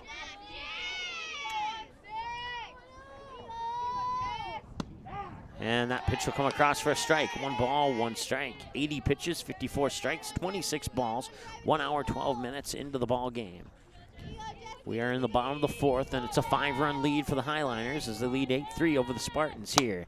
That one will be popped out. Center field, Greta Rader makes the grab to end the inning. Jesse Undum will fly out to center field once again, and now we'll see the Spartans and see if they can respond here in the top half of the 5th with Alex Agee. I believe Sam Martin will take the place at the number 5 spot for Caitlin Arman, and then Greta Rader are your scheduled batters as Haley Schaefer will toss pitch 72 when we return after this here on the ND Sports Channel. This isn't Madison Square Garden. These drills probably won't make anyone a number 1 draft pick, but these players are practicing for something important. While they work on their jump shots, they're also learning teamwork, discipline, self-confidence, how to deal with wins and losses. Skills that will make them winners long after they leave the court. Support high school activities in your community, because when kids take part, they get set for life. The game is close. It's a big rivalry. Students jump out of their seats while the cheerleaders lead the chanting. Everyone is on edge. The shot is up and the buzzer sounds. All eyes follow the ball. Will it fall through the net? You can hear the hush of the crowd. With your whistle, you watch if his feet were inside the line or not. The crowd erupts. It's a game winner. Or is it? You make the call. Become an official. Contact your local high school. A message from the North Dakota High School Activities Association.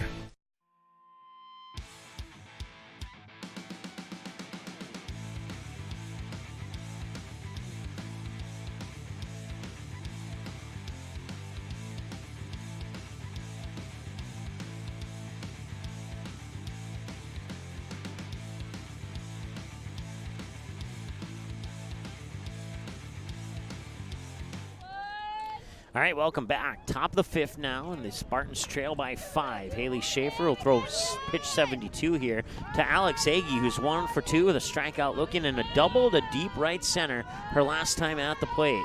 49 strikes and 22 balls on 71 pitches so far for Haley Schaefer, and here comes pitch 72. That one's fouled into the cage for strike 1 to Alex Agee, and now that's 50 strikes on 72 pitches. 1 hour and 15 minutes into the ball game here.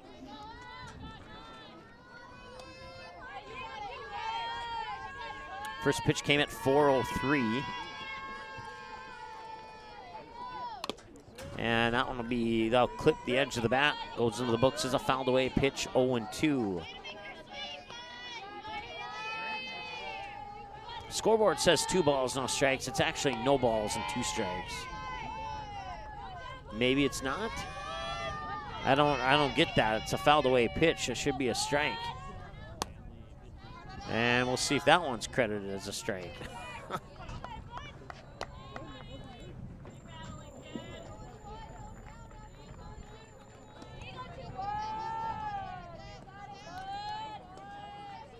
Okay, they're going with 2 balls and a strike. That makes absolutely no sense, folks, but we'll go with it.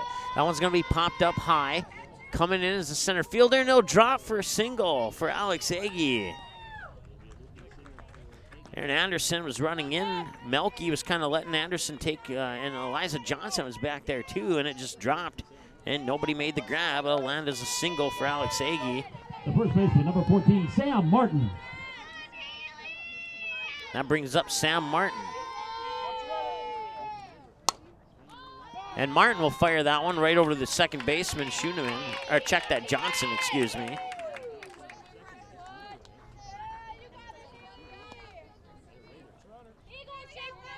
Center fielder, number 9, Greta Rader.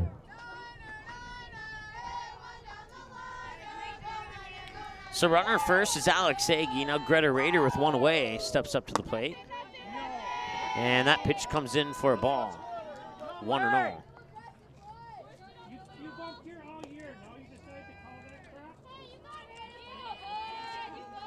One of the fans here is not happy with the umpire between first and second. I don't know if you could hear that in the background or not.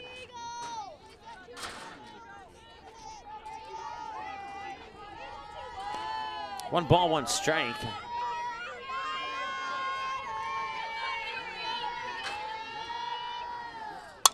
And that'll be grounded right back towards Schaefer. Fires it up to second, and that was Lexi LaRue who dropped the ball.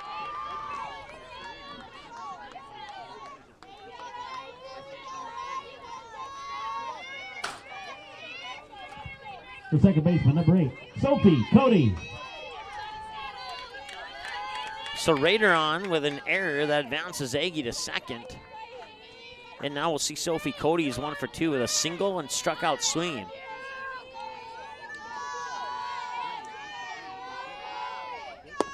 Pitch comes low and inside for a ball, 1-0. Once again, top of the fifth.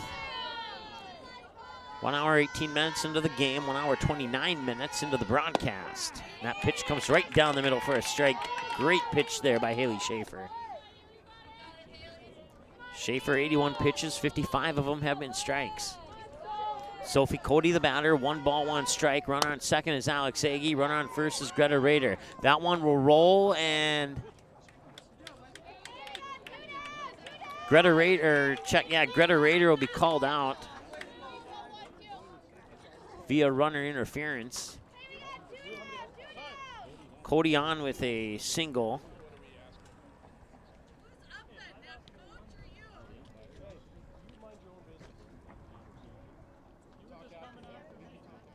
So that puts runners on the corners now, and now the 2 officials are discussing it.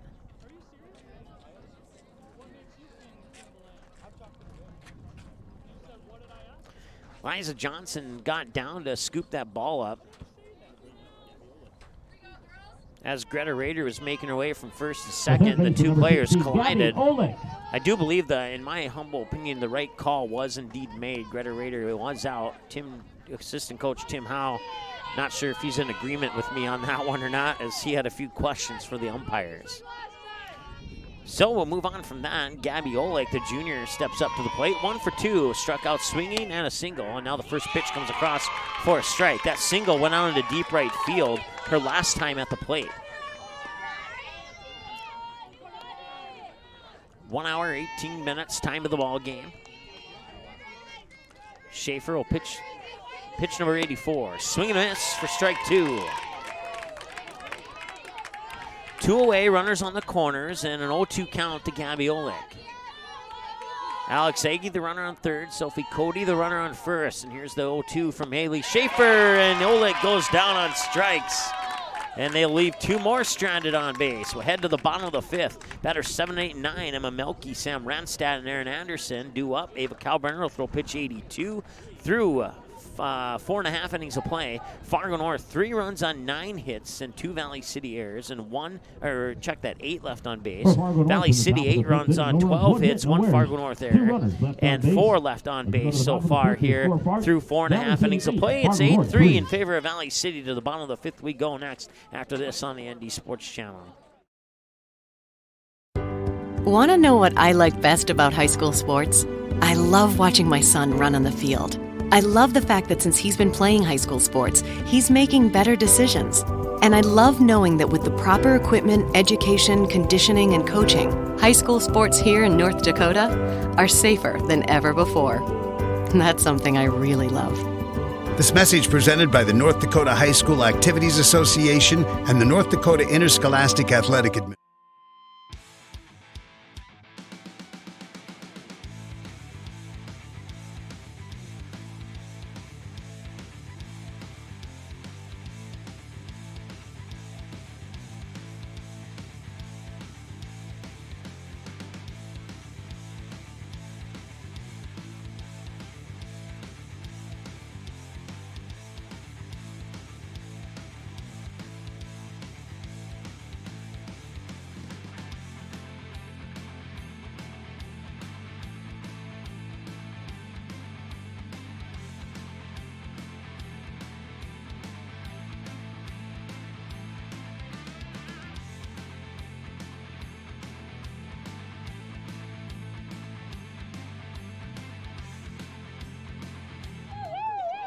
All right, welcome back. Bottom of the 5th. Still a 5-run lead for the Valley City Highliners as they lead the Fargo North Spartans by the score of 8-3. 1 hour, 20 minutes into the ball game. Ava Kalbrenner will throw pitch 82 here to Emma Melke, and that pitch comes in for a ball, 1-0. Melke 0 for 2 with 2 ground outs on a 5-3 over to third base, where Gabby Oleg would throw her out once to Caitlin Arman, and the second time to Sam Martin, as that one will go in between a bunch of vehicles in the parking lot and found a way for a strike. 1 ball, 1 strike as a result. That one will be hit high up into left field. Drifting back is Ellie Wiest, and she makes the grab.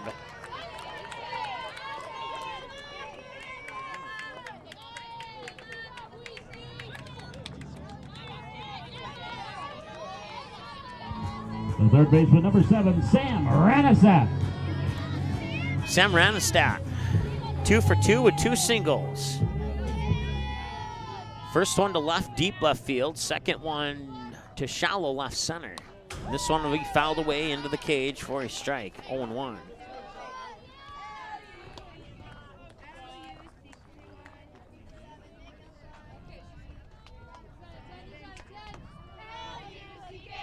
No balls, 1 strike. That one's going to be popped up. That one's going to go foul as well, and it will hit the roof of the dugout of the Valley City Highliners, and I mean, it just barely scraped the outer edge of that roof as Gabby Oleg was running in to make a play on it, but hit the roof, and it's going to be called as a dead ball and go into the books as a fouled away pitch and strike 2. And here's the 0-2 pitch from Kalbrenner.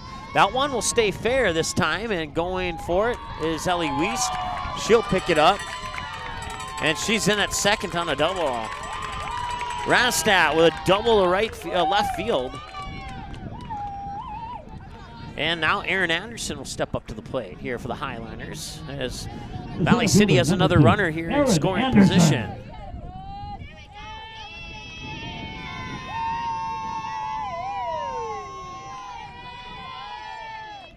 Pitch, swing and a miss for a strike.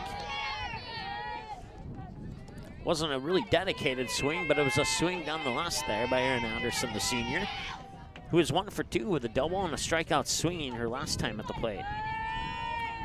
Now she faces an 0-1 count. 1-1, I believe. Next pitch for Cal Brenner will be pitch number 90. And the 1-1 delivery is on its way. That one's popped up foul for another strike. And on 90 pitches, 62 strikes and 28 balls for the sophomore Ava Kalbrenner, and a 1-2 count to Erin Anderson, the senior, who once again is 1 for 2 with a double and struck out swinging her last time at the plate. Sam Ranstout, the senior, on second as the runner for Valley City, and here's the pitch. And that'll be popped in the direction of Ochoa. Ochoa, play at second. They got her. Erin Anderson on with a fielder's choice.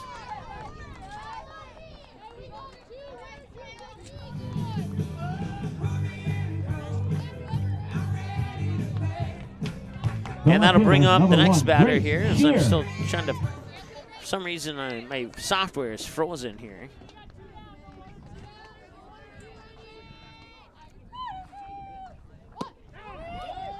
So let's see here, Erin Anderson on first, now on second.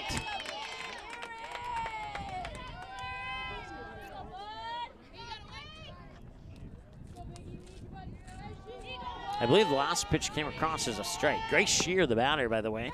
Top the order now for Valley City.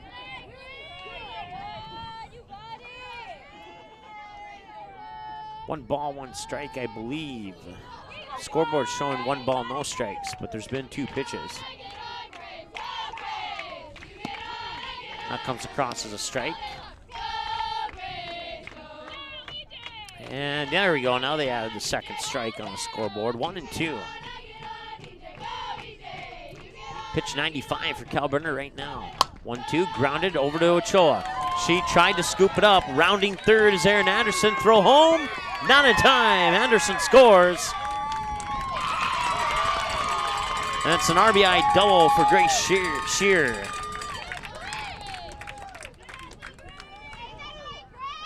Actually, we'll undo that. It'll be a single for Shear.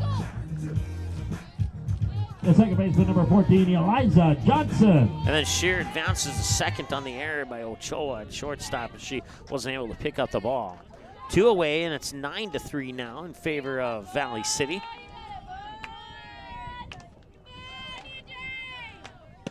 And that pitch will float up a little bit high for a ball. Eliza Johnson, the batter, 1 for 3.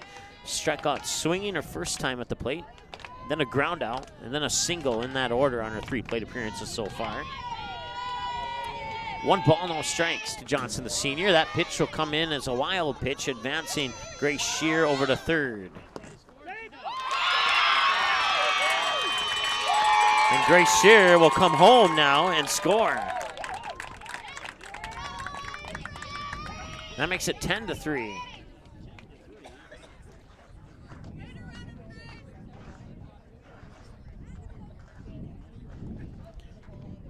Now, a head coach for the Spartans talking to the home plate umpire here, trying to get an explanation, and she's going to walk away not satisfied with that explanation.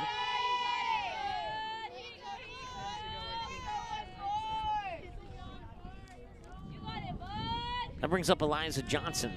2 balls, no strikes. And that one comes across as a drop strike. Strike nonetheless, 2-1. Pitch 99 coming up here for Cal Brenner.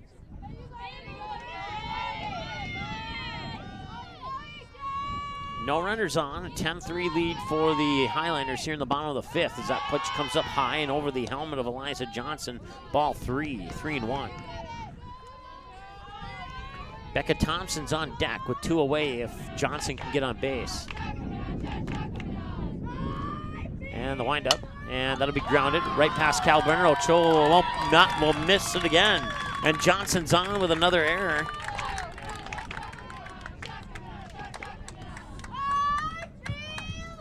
The designated player, number 24, Becca Thompson.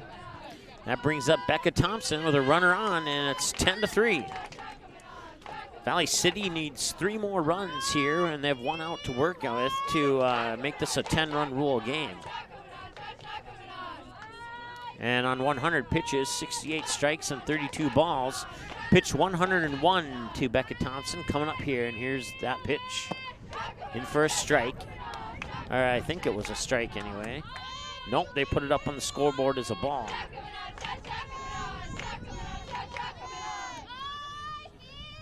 Run on first is Eliza Johnson. Becca Thompson, the senior, the batter in the batter's box. And she'll swing and send that one out into left field. The one bouncer that's picked up by Ellie Wiest. And that'll advance Johnson up to second and bring up Haley Schaefer on the single by Becca Thompson. The pitcher number 21, Haley Schaefer. Haley Schaefer's 3 for 3. A single to right field, a double to center field, and a single to left center. Or more towards center, but to the left side of where she hit the double. Let's put it that way. Just the double went to the right side of second base, and the single went to the left side of second base. Now we'll see. That should be a strike, and that's what they'll put it up on the scoreboard there. So runners on first and second, Eliza Johnson, Becca Thompson. In theory, if Haley Schaefer hit a 3-run homer, that would end the game. It'll be a bouncer right back to Kalburner, picks it up, fires it over to Sam Martin. That'll end the inning. They'll strand 2, and we'll go to the top of the 6. No 10-run rule will apply here. We'll go to the top of the 6. We'll see Alexa Hamry. Let's try that again. Alexa Hamry. And then top of the order, possibly Ellie Wiest, Sophie Ochoa. And unless they make any changes here, we'll see what they do when we come back after this on the ND Sports Channel. The 2 runs, 4 hits. There were no errors. Good sportsmanship. It will carry you further in life than sports. Growing up in North Dakota, I learned to respect my opponents, the coaches, and the officials. The values of fairness and teamwork carried me to the highest level of my sport and allowed me to live my dream of playing football in the NFL. It doesn't matter if you're on the stage, the playing field, or in the stands. We are all better when we show respect for others and practice good sportsmanship. Carry yourself with dignity. Being gracious makes the losses easier and the victories that much sweeter. So when the lights on the playing field, the stage, or the gym floor dim, you'll always have pride in yourself.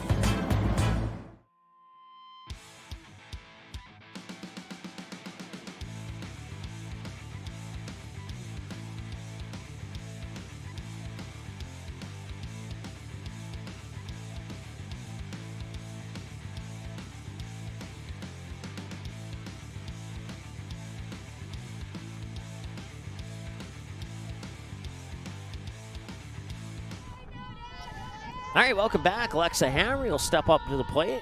Spartans trail by 7 here, 10-3, top of the 6. Hamry 2 for 2 with a single to right and a double to deep left her last time at the plate. Time will be called, no pitch thrown yet here. Time of the game, 1 hour 1 hour 31 minutes.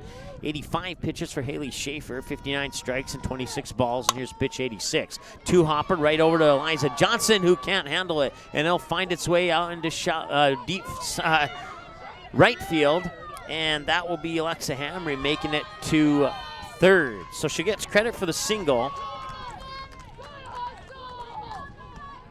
Advances to second on the error on the second baseman. The left fielder, number 11, Ellie Wiest. And then advances to third on the error on the right fielder. And now Ellie Wiest steps up to the plate here for the Spartans.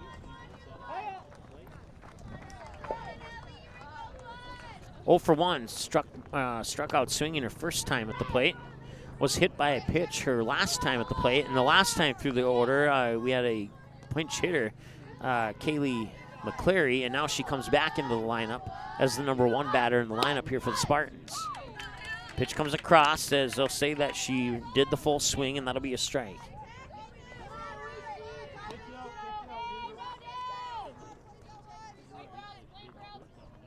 Oh, and 2. And that pitch comes up high, and coming home, at least trying to, is Alexa Hamry. She's safe. Spartans get one back here after a long drought. They haven't scored since the 3rd inning.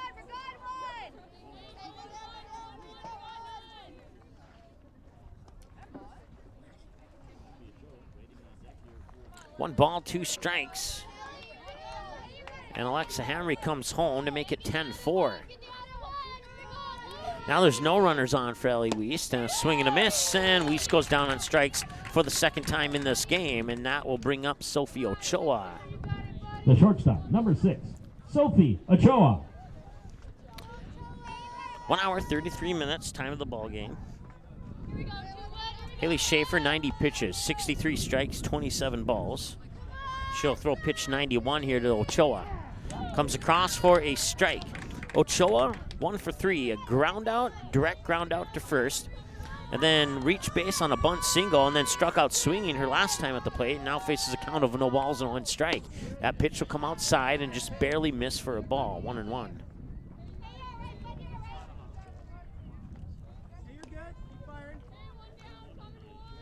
One's across the board with the exception of the runner. 1 ball, 1 strike, 1 out, and that one's going to be popped up, foul territory, and over the concession stand. 1-2 now. 93 pitches for Schaefer. Pitch 94 on the horizon. Ava Kalbrenner on deck with 1 away, and we might see Alex Agee this inning as well. And that pitch comes inside, just barely missed nicking the left shoe of Sophie Ochoa.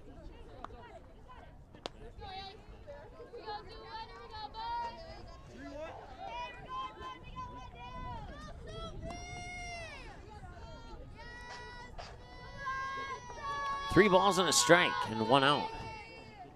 Swing and a miss, full count, 3-2.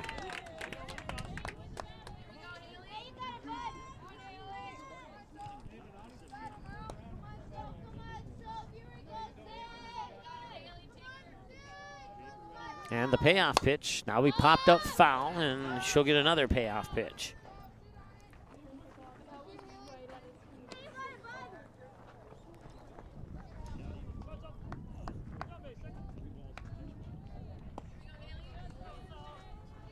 Pitch number 8 here between Schaefer and Ochoa. Schaefer, sophomore, Ochoa, junior. Ochoa 1 for 3. The pitch comes inside, ball 4. Ochoa on with a walk, and that brings up Ava Kalbrenner and puts Alex Agee on deck. Kalbrenner will face pitch number 98 from Haley Schaefer. It's reached the 1 hour, 35 minute mark of the ball game. Kalbrenner.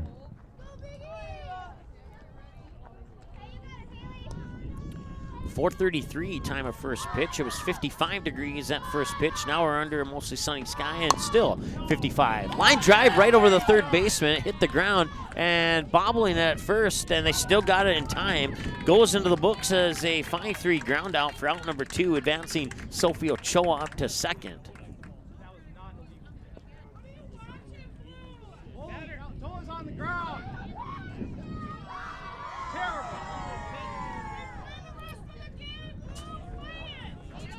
All right, so they'll ask Sophie Ochoa to come back to first base. And Alex, let's see here. I don't think that's Alex Agee. It's Haley Ellebrock, I think. Yes.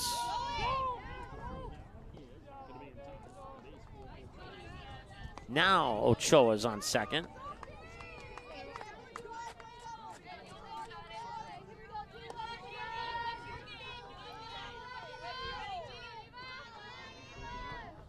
And Ellebrock will fire that one into the cage, foul. Check that, wrong player. Ava Kalbrenner, I got mixed up there.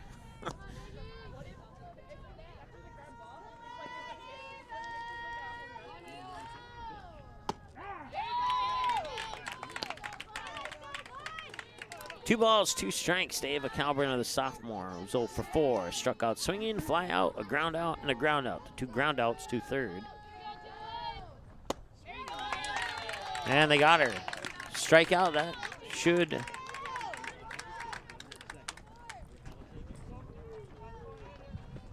The catcher, number 5, Alex Agee.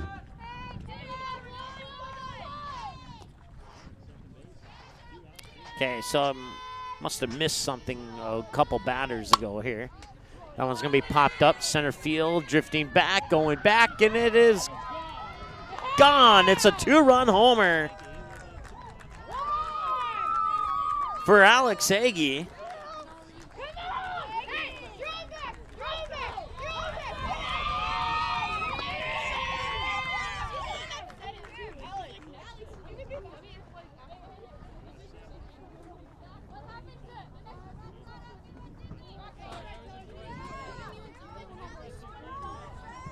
The first baseman, number 14, Sam Martin.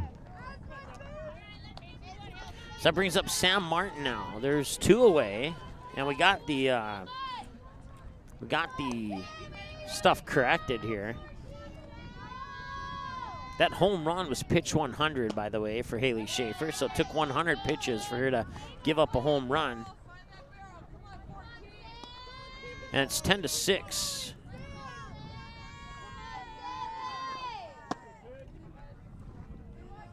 Ten to 6 here, top of the 6th. 2 balls, no strikes, 2 outs. Sam Martin, the batter. 0 for 1 with a fly out her last time at the plate. I believe it was down the first base line. No, it was to the second baseman. And now they changed the 2-ball, no strike count to a 2-ball, 1 strike count.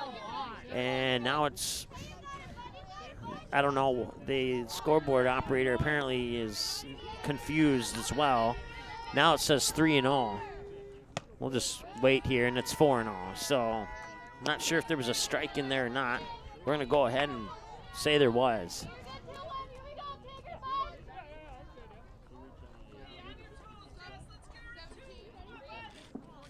That brings up Greta Rader. 17 is going to re-enter for 14. 17 for 14. All right, so Caitlin Arman will take over the spot on first here. For Fargo North, number 17, Caitlin Arman. For Sam Martin. Batting the center fielder, number 9, Greta Rader. Greta Rader's 0 for 3, a drop third strike, a fly out, and reach base on an error. In that order on her plate appearances. 1 hour, 40 minutes, time of the game. First pitch fouled away for a strike, 0-1. 105 pitches for Haley Schaefer, 70 strikes and 35 balls. Once again, 1 hour, 40 minutes into the ball game here as the sun goes behind the clouds. It says they're still at 55 degrees, but it's a little bit chillier 55 right now. Probably feels a little more like 49 if I had to make a guess. Fouled away for another strike, and should be no balls and 2 strikes. The scoreboard shows 1 and 2.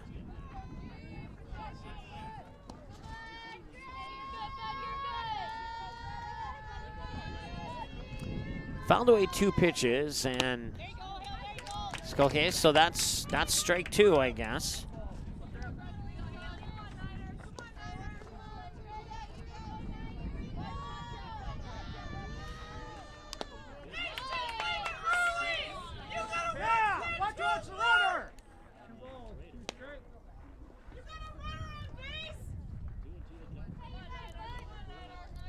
Caitlin Arman, the runner on first, and once again, I mean, I've called a bunch of softball games. I've never seen foul tip balls into the dirt called as balls. So I do apologize for that. It's the first game that's ever happened, Dad. So there's a strikeout, and that will finally end the inning, and we'll head to the bottom of the 6th. Spartans still trail by 4. Due up for the Valley City Highlanders, pending changes. Eliza Schoeneman, Jesse Undum, and Emma Melke batters 5, 6, and 7. And Ava Kalbrenner, if she remains on the mound, and she will throw pitch 105 when we return after this here on the ND Sports Channel. Left on base, Sam Martin will re-enter. High school sports programs provide valuable lessons for practical life solutions, teamwork, sportsmanship, and hard work. Students learn self-respect through responsibility of their actions through high school activities. There are kids out there, coaches and parents, who appreciate sports officials for doing a tough job with class. More officials are needed. Someone like you. Contact your local high school or the North Dakota High School Activities Association to find out how to become an official. A message from the North Dakota High School Activities Association.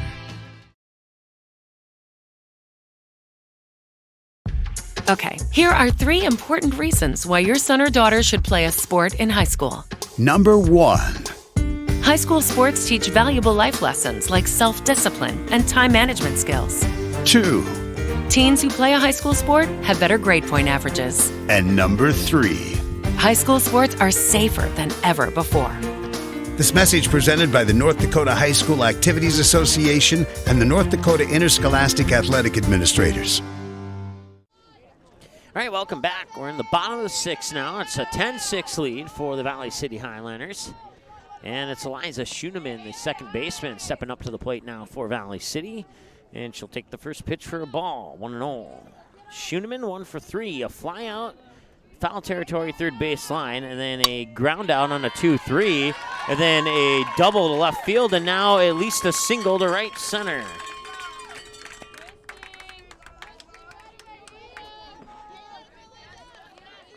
So I'll bring up the catcher, Jesse Undum, who's 1 for 3. Jesse Undum. A fly out to center field, a single to center field, and a fly out to center field.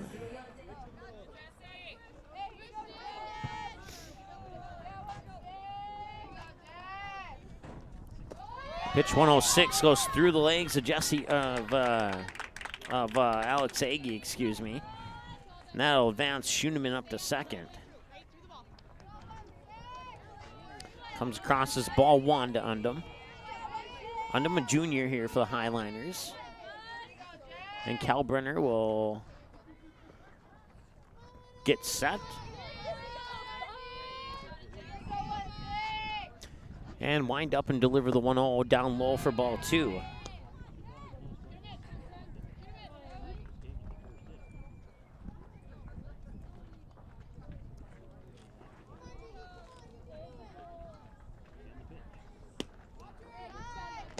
That one will come up high for ball 3. So 3 balls on 3 pitches here for Kalbrenner, and she's now thrown 36 balls and 72 strikes on 108 pitches according to my numbers. And a swing and a miss there on a pitch that may have been ball 4 had she not taken the swing. But not a bad pitch to swing on either. It's 3-1.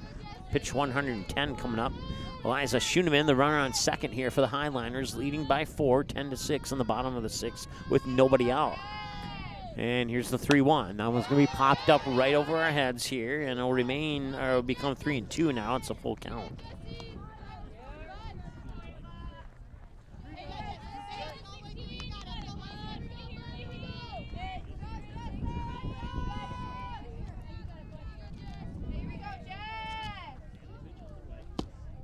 That one will come in for ball 4. Just a little bit on the inside.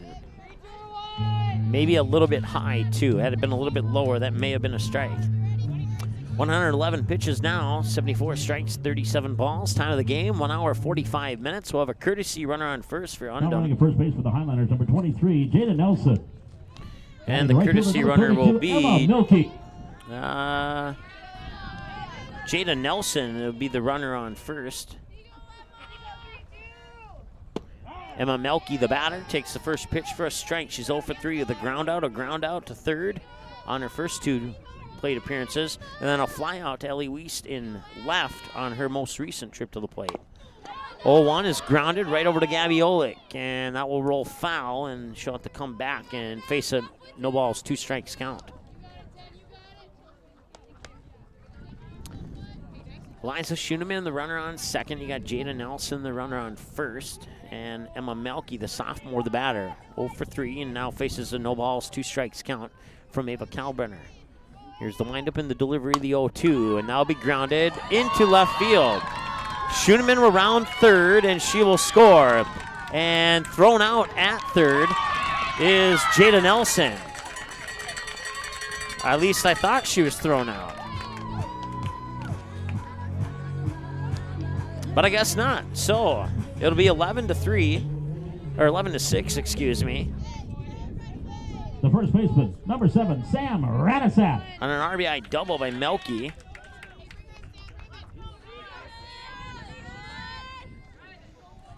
Sam Radisat, 3 for 3 with a single, and a double, all of them to left field. And this one's heading towards Sophie Ochoa, and the throw to first in time. Throw back to third and not in time, and that will allow Emma Melke to score from third, and that's 2 more runs across the plate, and it's 13-6.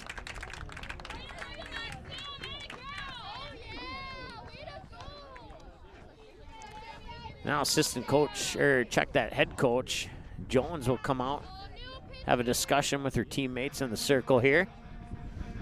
We'll take a timeout, let them discuss, and we'll be right back here on the ND Sports Channel.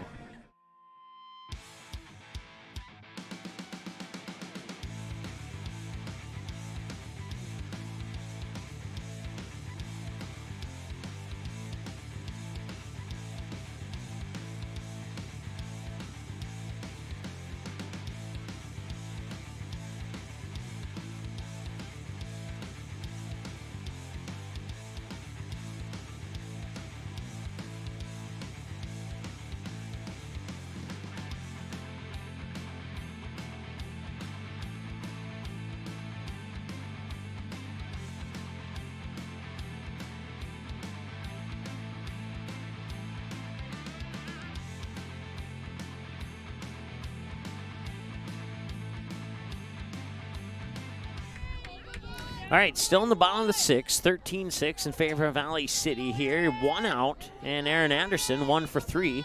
A double, strikeout swinging, and reached base on a fielder's choice. Actually, it was thrown out on a fielder's choice is what I meant to say on her most recent trip to the plate.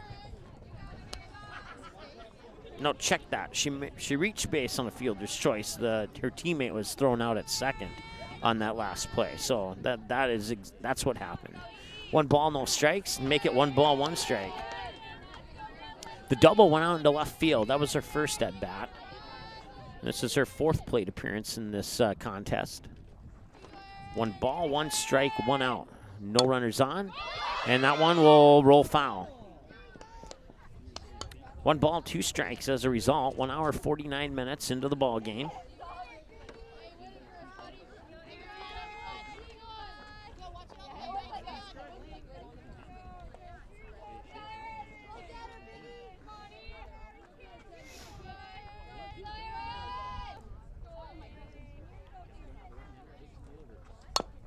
Reach for that. That'll be a grounder right back to Kalbrenner. Fires it over to Sam Martin at first for the 1-3 ground out. That's 2 away. That'll bring up the top of the order, Grace Shear. Fielder, number 1, Grace Shear.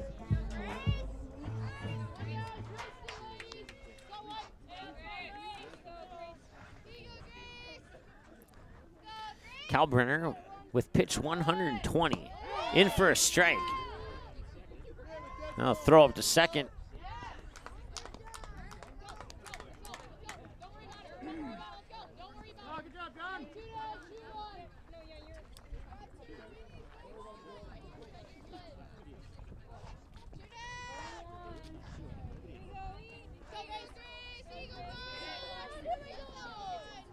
Two outs here in the bottom of the second. Pitch comes across for a ball. It's 1 ball, 1 strike to Grace Shear, who's 3 for 4 with a single, a double, a fly out, and a single.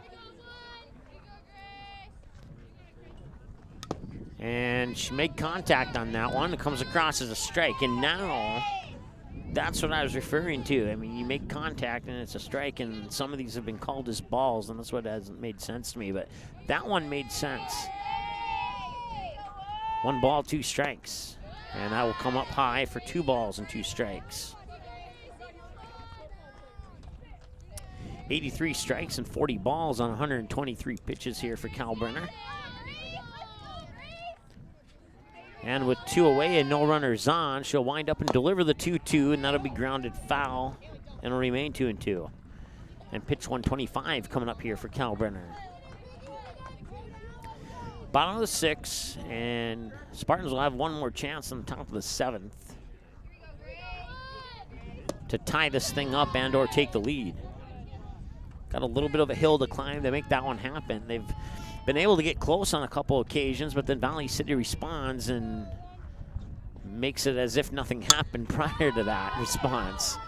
4-3, I don't think so. Yep, she got there in time. That's an infield single.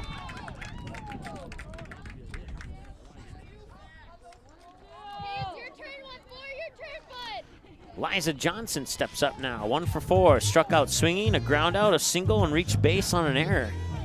Her most recent trip to the plate. The ground out was to third base on a 5-3.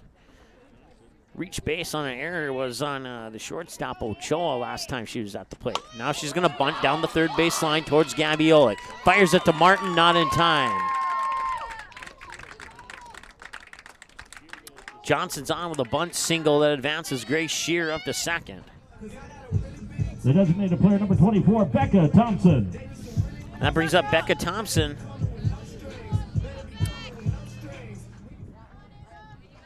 Two singles to left field and a fly out to right, and struck out swinging her first time at the plate.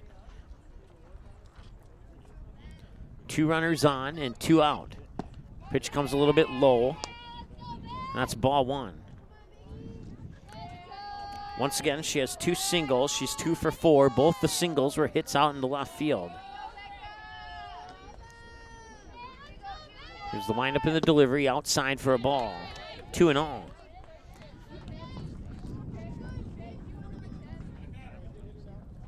If she throws one more ball, she'll have exactly half the balls as she has strikes.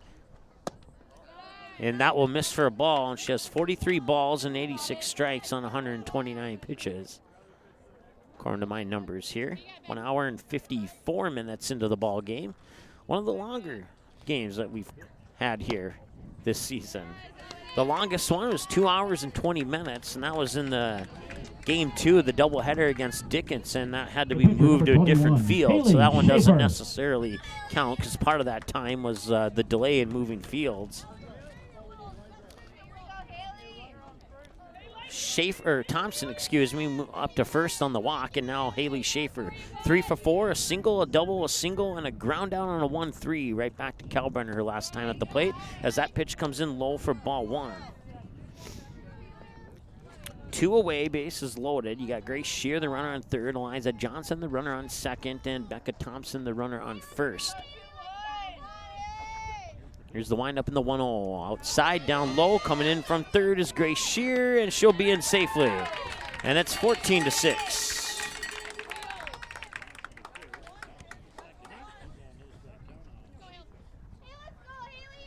The other 2 runners will advance from first and second to second and third. That puts Becca Thompson on second and Eliza Johnson on third and makes the score 14-6 with 2 away and a 1 ball, no strike count to Haley Schaefer, who's 3 for 4 with 2 singles, a double, and a ground out. And they are going to intentionally walk Schaefer, and that will bring up Eliza Schoeneman. First baseman, number 11, Eliza Schoeneman. And we'll have a courtesy runner for Schaefer, and that's going to be Erica Anderson. So the intentional walk will load the bases, and that brings up Eliza Schoeneman.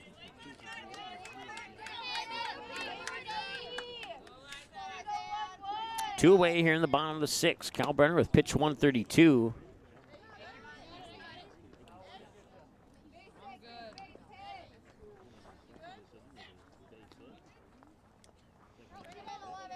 Pitch came in, hit Aggie on the left shoulder. Umpire asked if she was okay, and she responded with, "I'm good." Swing and a miss.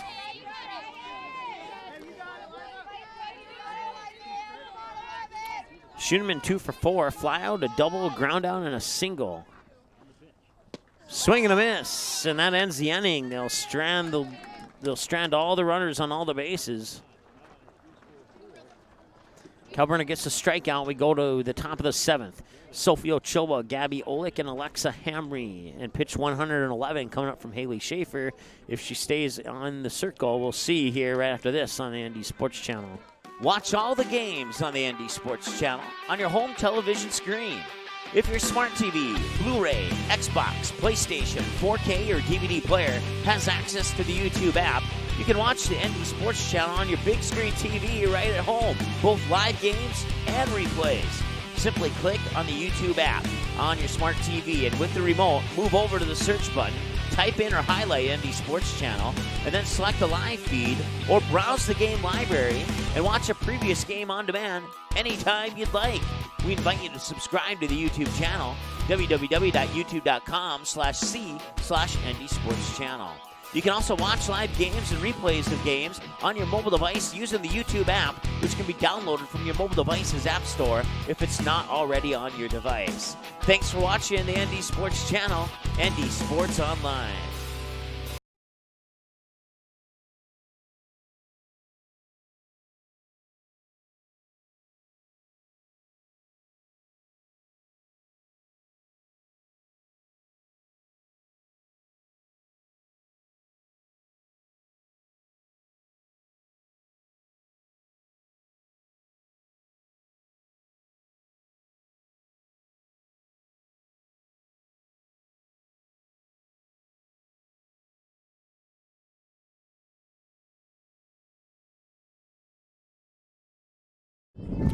All right, last chance here for the Spartans. They have 3 outs to work with. And they need at least 8 runs as we hit the 2-hour mark of the ball game. Checked out 1 hour 58 minutes to start the timer early there. Pitch comes across for a strike. 1 ball, 1 strike as a result.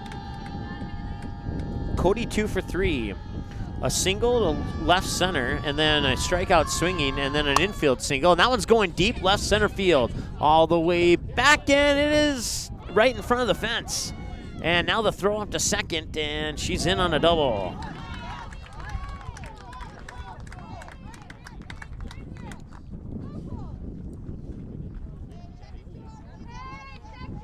Brings up the birthday girl, Gabby Olick. Gabby Olick. Does have a single to right field. Other 2 trips to the plate, she struck out swinging.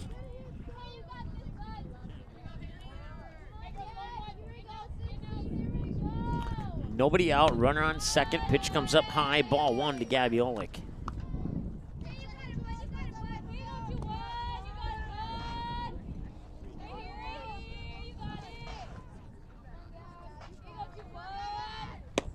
Swing and a miss for a strike, 1-1.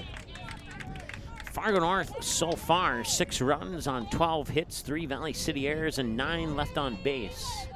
Valley City so far, well, unless Fargo North ties it, this will be their final stat of the game, and it will be 14 runs on 19 hits, 4 Fargo North errors, and 9 left on base.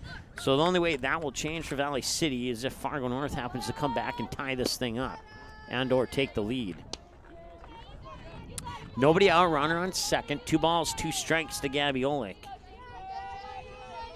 As we hit the official 2-hour mark of the game. First pitch came at 4:33. We're now at 6:33. Swing and a miss. Olick down on strikes for the 3rd time in this game. And she is now 1 for 4. And that'll bring up Alexa Hamry. Number 4, Alexa Hamry.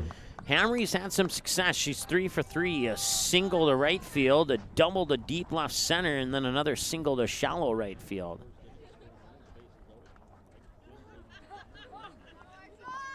And that pitch will come inside. Ball 1.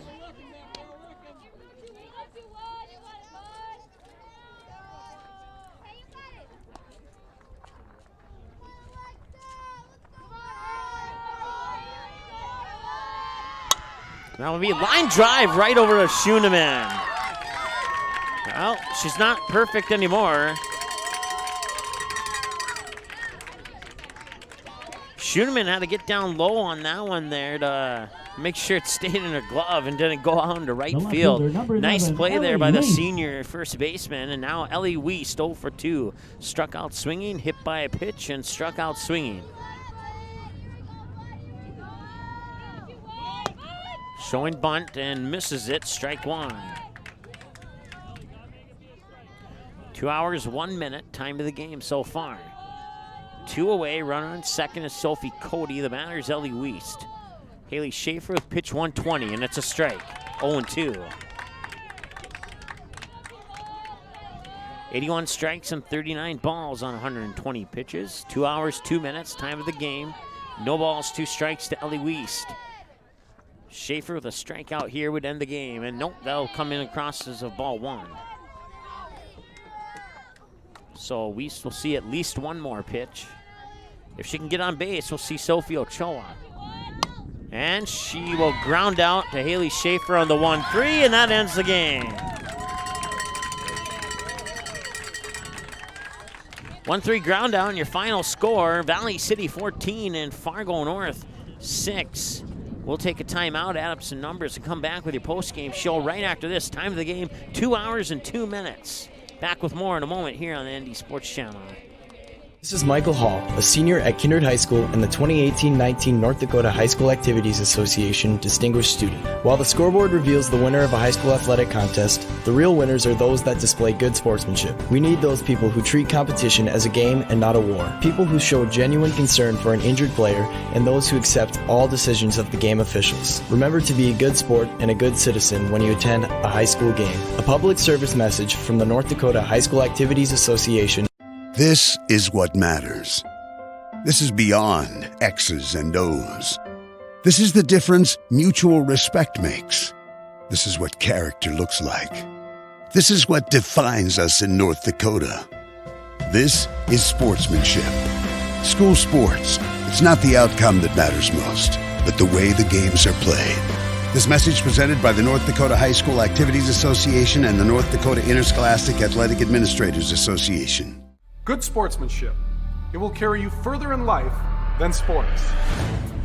Growing up in North Dakota, I learned to respect my opponents, the coaches, and the officials. The values of fairness and teamwork carried me to the highest level of my sport and allowed me to live my dream of playing football in the NFL. It doesn't matter if you're on the stage, the playing field, or in the stands. We are all better when we show respect for others and practice good sportsmanship. Carry yourself with dignity. Being gracious makes the losses easier and the victories that much sweeter. So when the lights on the playing field, the stage, or the gym floor dim, you'll always have pride in yourself.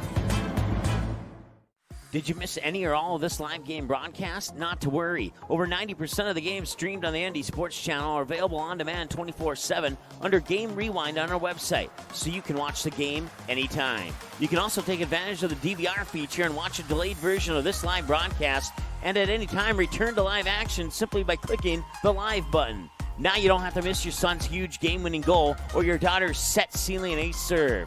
ND Sports Channel, ND Sports Online.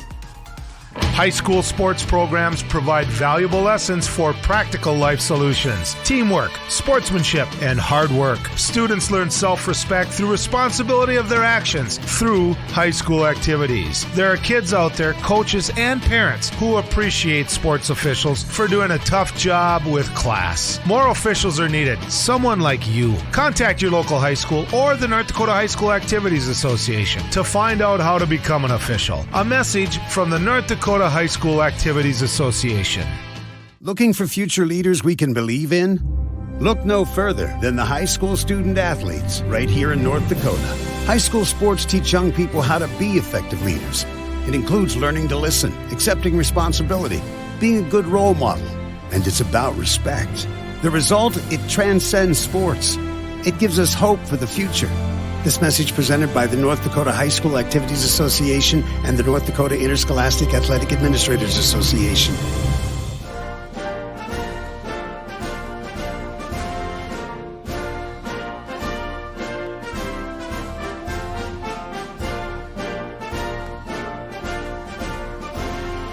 Just a reminder, kids who participate in high school activities tend to go a little farther than those who don't.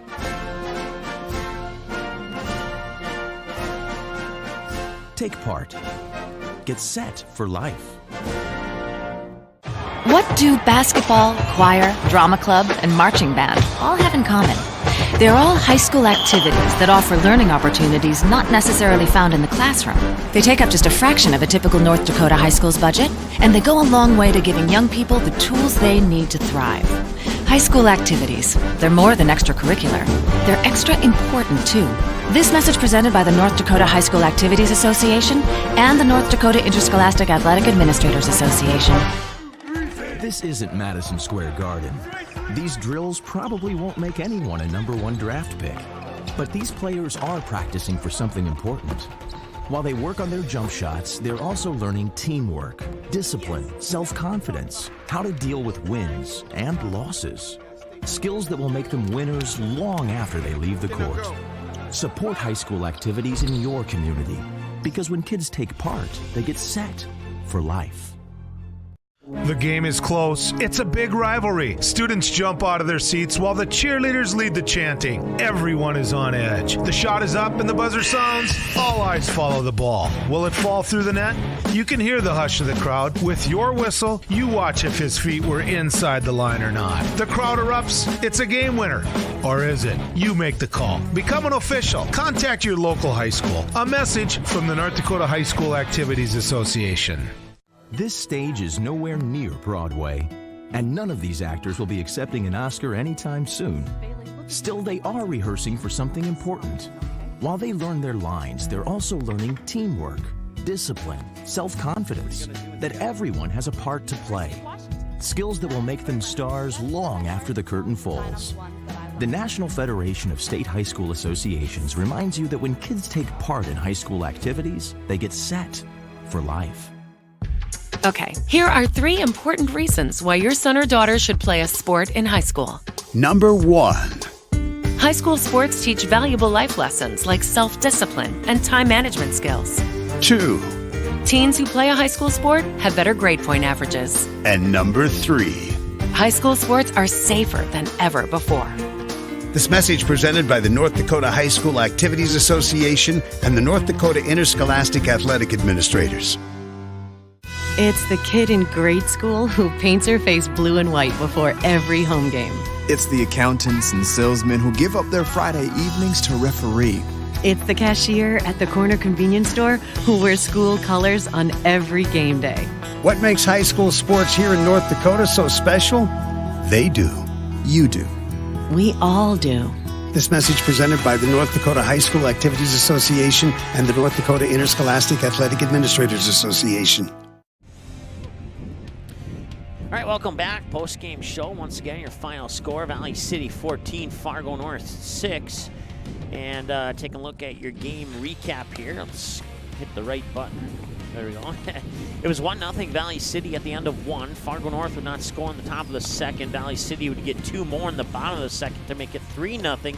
Heading into the top of the third, Fargo North would answer and tie it up at 3. But then in the bottom of the third, Valley City would get all 3 of those runs back to make it 6-3 heading into the fourth, where Fargo North would not score. And then Valley City would make it 8-3 in the bottom of the fourth. And once again, the Spartans would go scoreless in the top half of the fifth. And Valley City would score 2 more in the bottom of the fifth to make it 10-3. Fargo North would respond in the top of the sixth, get 3 runs back on the board. At that point, it was 10-6. Valley City would score 4 in the bottom of the sixth to make it 14-6, holding Fargo North scoreless in the top of the seventh. And your final score, 14-6. Valley City, unofficial, or we'll say official, 14 runs on 19 hits, 4 Fargo North errors, and 9 left on base. Fargo North, 6 runs on 12 hits, 3 Valley City errors, and 10 left on base. Time of the game, 2 hours and 4 minutes. Pitching for Fargo North, Ava Kalbrenner, 6 innings pitched, 41 balls, 41 batters faced, 45 balls, 90 strikes on 135 pitches. Struck out 4, all 4 of them swinging, allowed 19 hits, walked 3 batters, 1 intentional walk, and 2 wild pitches. And that's your pitching stats for the Fargo North Spartans. For Valley City, it was Haley Schaefer, 7 pitching all 7 innings. Faced 37 batters, 40 balls, 83 strikes, 123 pitches, allowed 6 runs. Struck out 13, 2 looking, 11 swinging, allowed 12 hits, walked 2 batters, gave up 1 home run and hit 1 batter. And an on-base percentage of .405. Batting for Fargo North, Eloise, 4 plate appearances, 3 at-bats, 1 run. And Sophie Ochoa, 4 plate appearances, 3 at-bats, 2 runs, 1 hit for a bunt single, batted .333 and was walked once. Ava Kalbrenner, 4 plate appearances, 4 at-bats, 0 for 4, struck out swinging once. Let's see, Alex Agee, 4 plate appearances, 4 at-bats, 1 run, 3 hits for a single, a double, and the home run with 4 RBIs and .750 batting average. Struck out once looking as well. Caitlin Armin, 2 plate appearances, 2 at-bats, 1 hit for a double, batted .500. Greta Rader 0 for 4. Sophie Cody, 4 plate appearances, 4 at-bats, 3 hits for 2 singles and a double, and hit .750.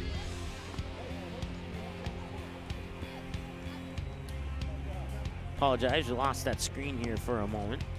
Let's see here.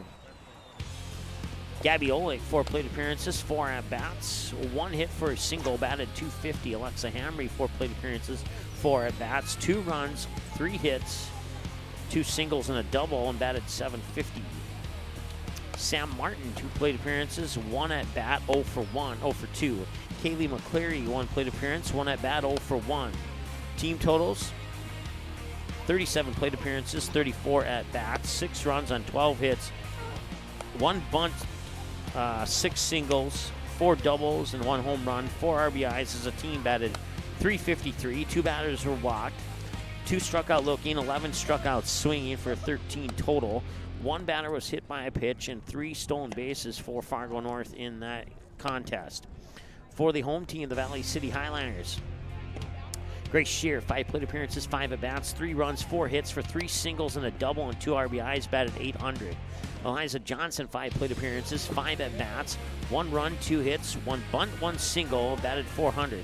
Becca Thompson, 5 plate appearances, 4 at-bats, 1 run, 2 hits for 2 singles, and batted .500 and was walked once, and also struck out swinging once. Let's see here. Haley Schaefer, 5 plate appearances, 4 at-bats, 3 hits for 2 singles and a double, and 2 RBIs, batted .750 and was walked once. Eliza Schoenemann, 5 plate appearances, 5 at-bats, 2 runs, 2 hits for a single and a double, and 3 RBIs and batted .400. Jesse Undum, 4 plate appearances, 3 at-bats, 1 hit for a single, batted .333 and was walked once. Emma Melke, 4 plate appearances, 4 at-bats, 1 run, 1 hit for a double, and 2 RBIs, batted .250.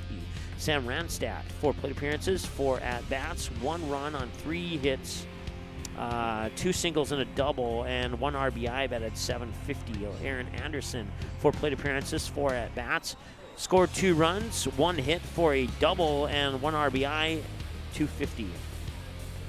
Erica Anderson, let's see here, scored 2 runs as a courtesy runner, had no at-bats. And then Jada Nelson also came in and scored 1 run as a courtesy runner and had no at-bats. Team totals for Valley City, let's see here, 41 plate appearances, 38 at-bats, 14 runs, 19 hits for 1 bunt, 12 singles, 6 doubles, and 11 RBIs as a team, batted .500. 3 batters were walked, 4 struck out swinging, and 10 stolen bases in the game, according to my numbers here for Valley City. That wraps up your game recap. Let's go ahead and take a look at these 2 teams and how they stand now. Fargo North falls to 7-9, 4-5 on the road, and 5-3 against EDC opponents. They've scored 106 and allowed 119 in the 14-6 loss here to Valley City. They'll have Fargo South. They'll have a few days off. That'll be on May 13th. And then they'll wrap up the regular season at home with those double headers. For Valley City, they are now improved to 9-6 on the year, 2-3 at home, and 5-3 in EDC play. 138 runs scored. They've allowed 82 runs. When we come back, we'll take a look at the upcoming schedule here for the Spartans and the Highlanders, select a player of the game, and wrap things up here from Thoraldson Field in Valley City when we return after this on the Andy Sports Channel. Paper tickets. Rookie mistake. Game Time is the fastest way to buy tickets to live events with your friends. You can buy the perfect seats in seconds, and tickets are delivered directly to your phone, so you always have them with you. Download Game Time free on the App Store, and you'll instantly see a curated list of the best upcoming events in your area. Game Time sorts through thousands of available seats on the market and presents you with only the 50 best values. One of the best things about Game Time is you can get tickets at last-minute prices even after the game starts. Download Game Time free on the App Store today. All right, welcome back, and we do apologize there as we're starting to get some frame losses here in our post-game show. The good thing is it made it through the game, so the recorded version of the post-game show will be available on our YouTube channel within 24 hours or so. Your upcoming schedule here for the Valley City Highlanders. Fargo North, check that, Cheyenne. They'll head to West Fargo to take on the Mustangs in a doubleheader.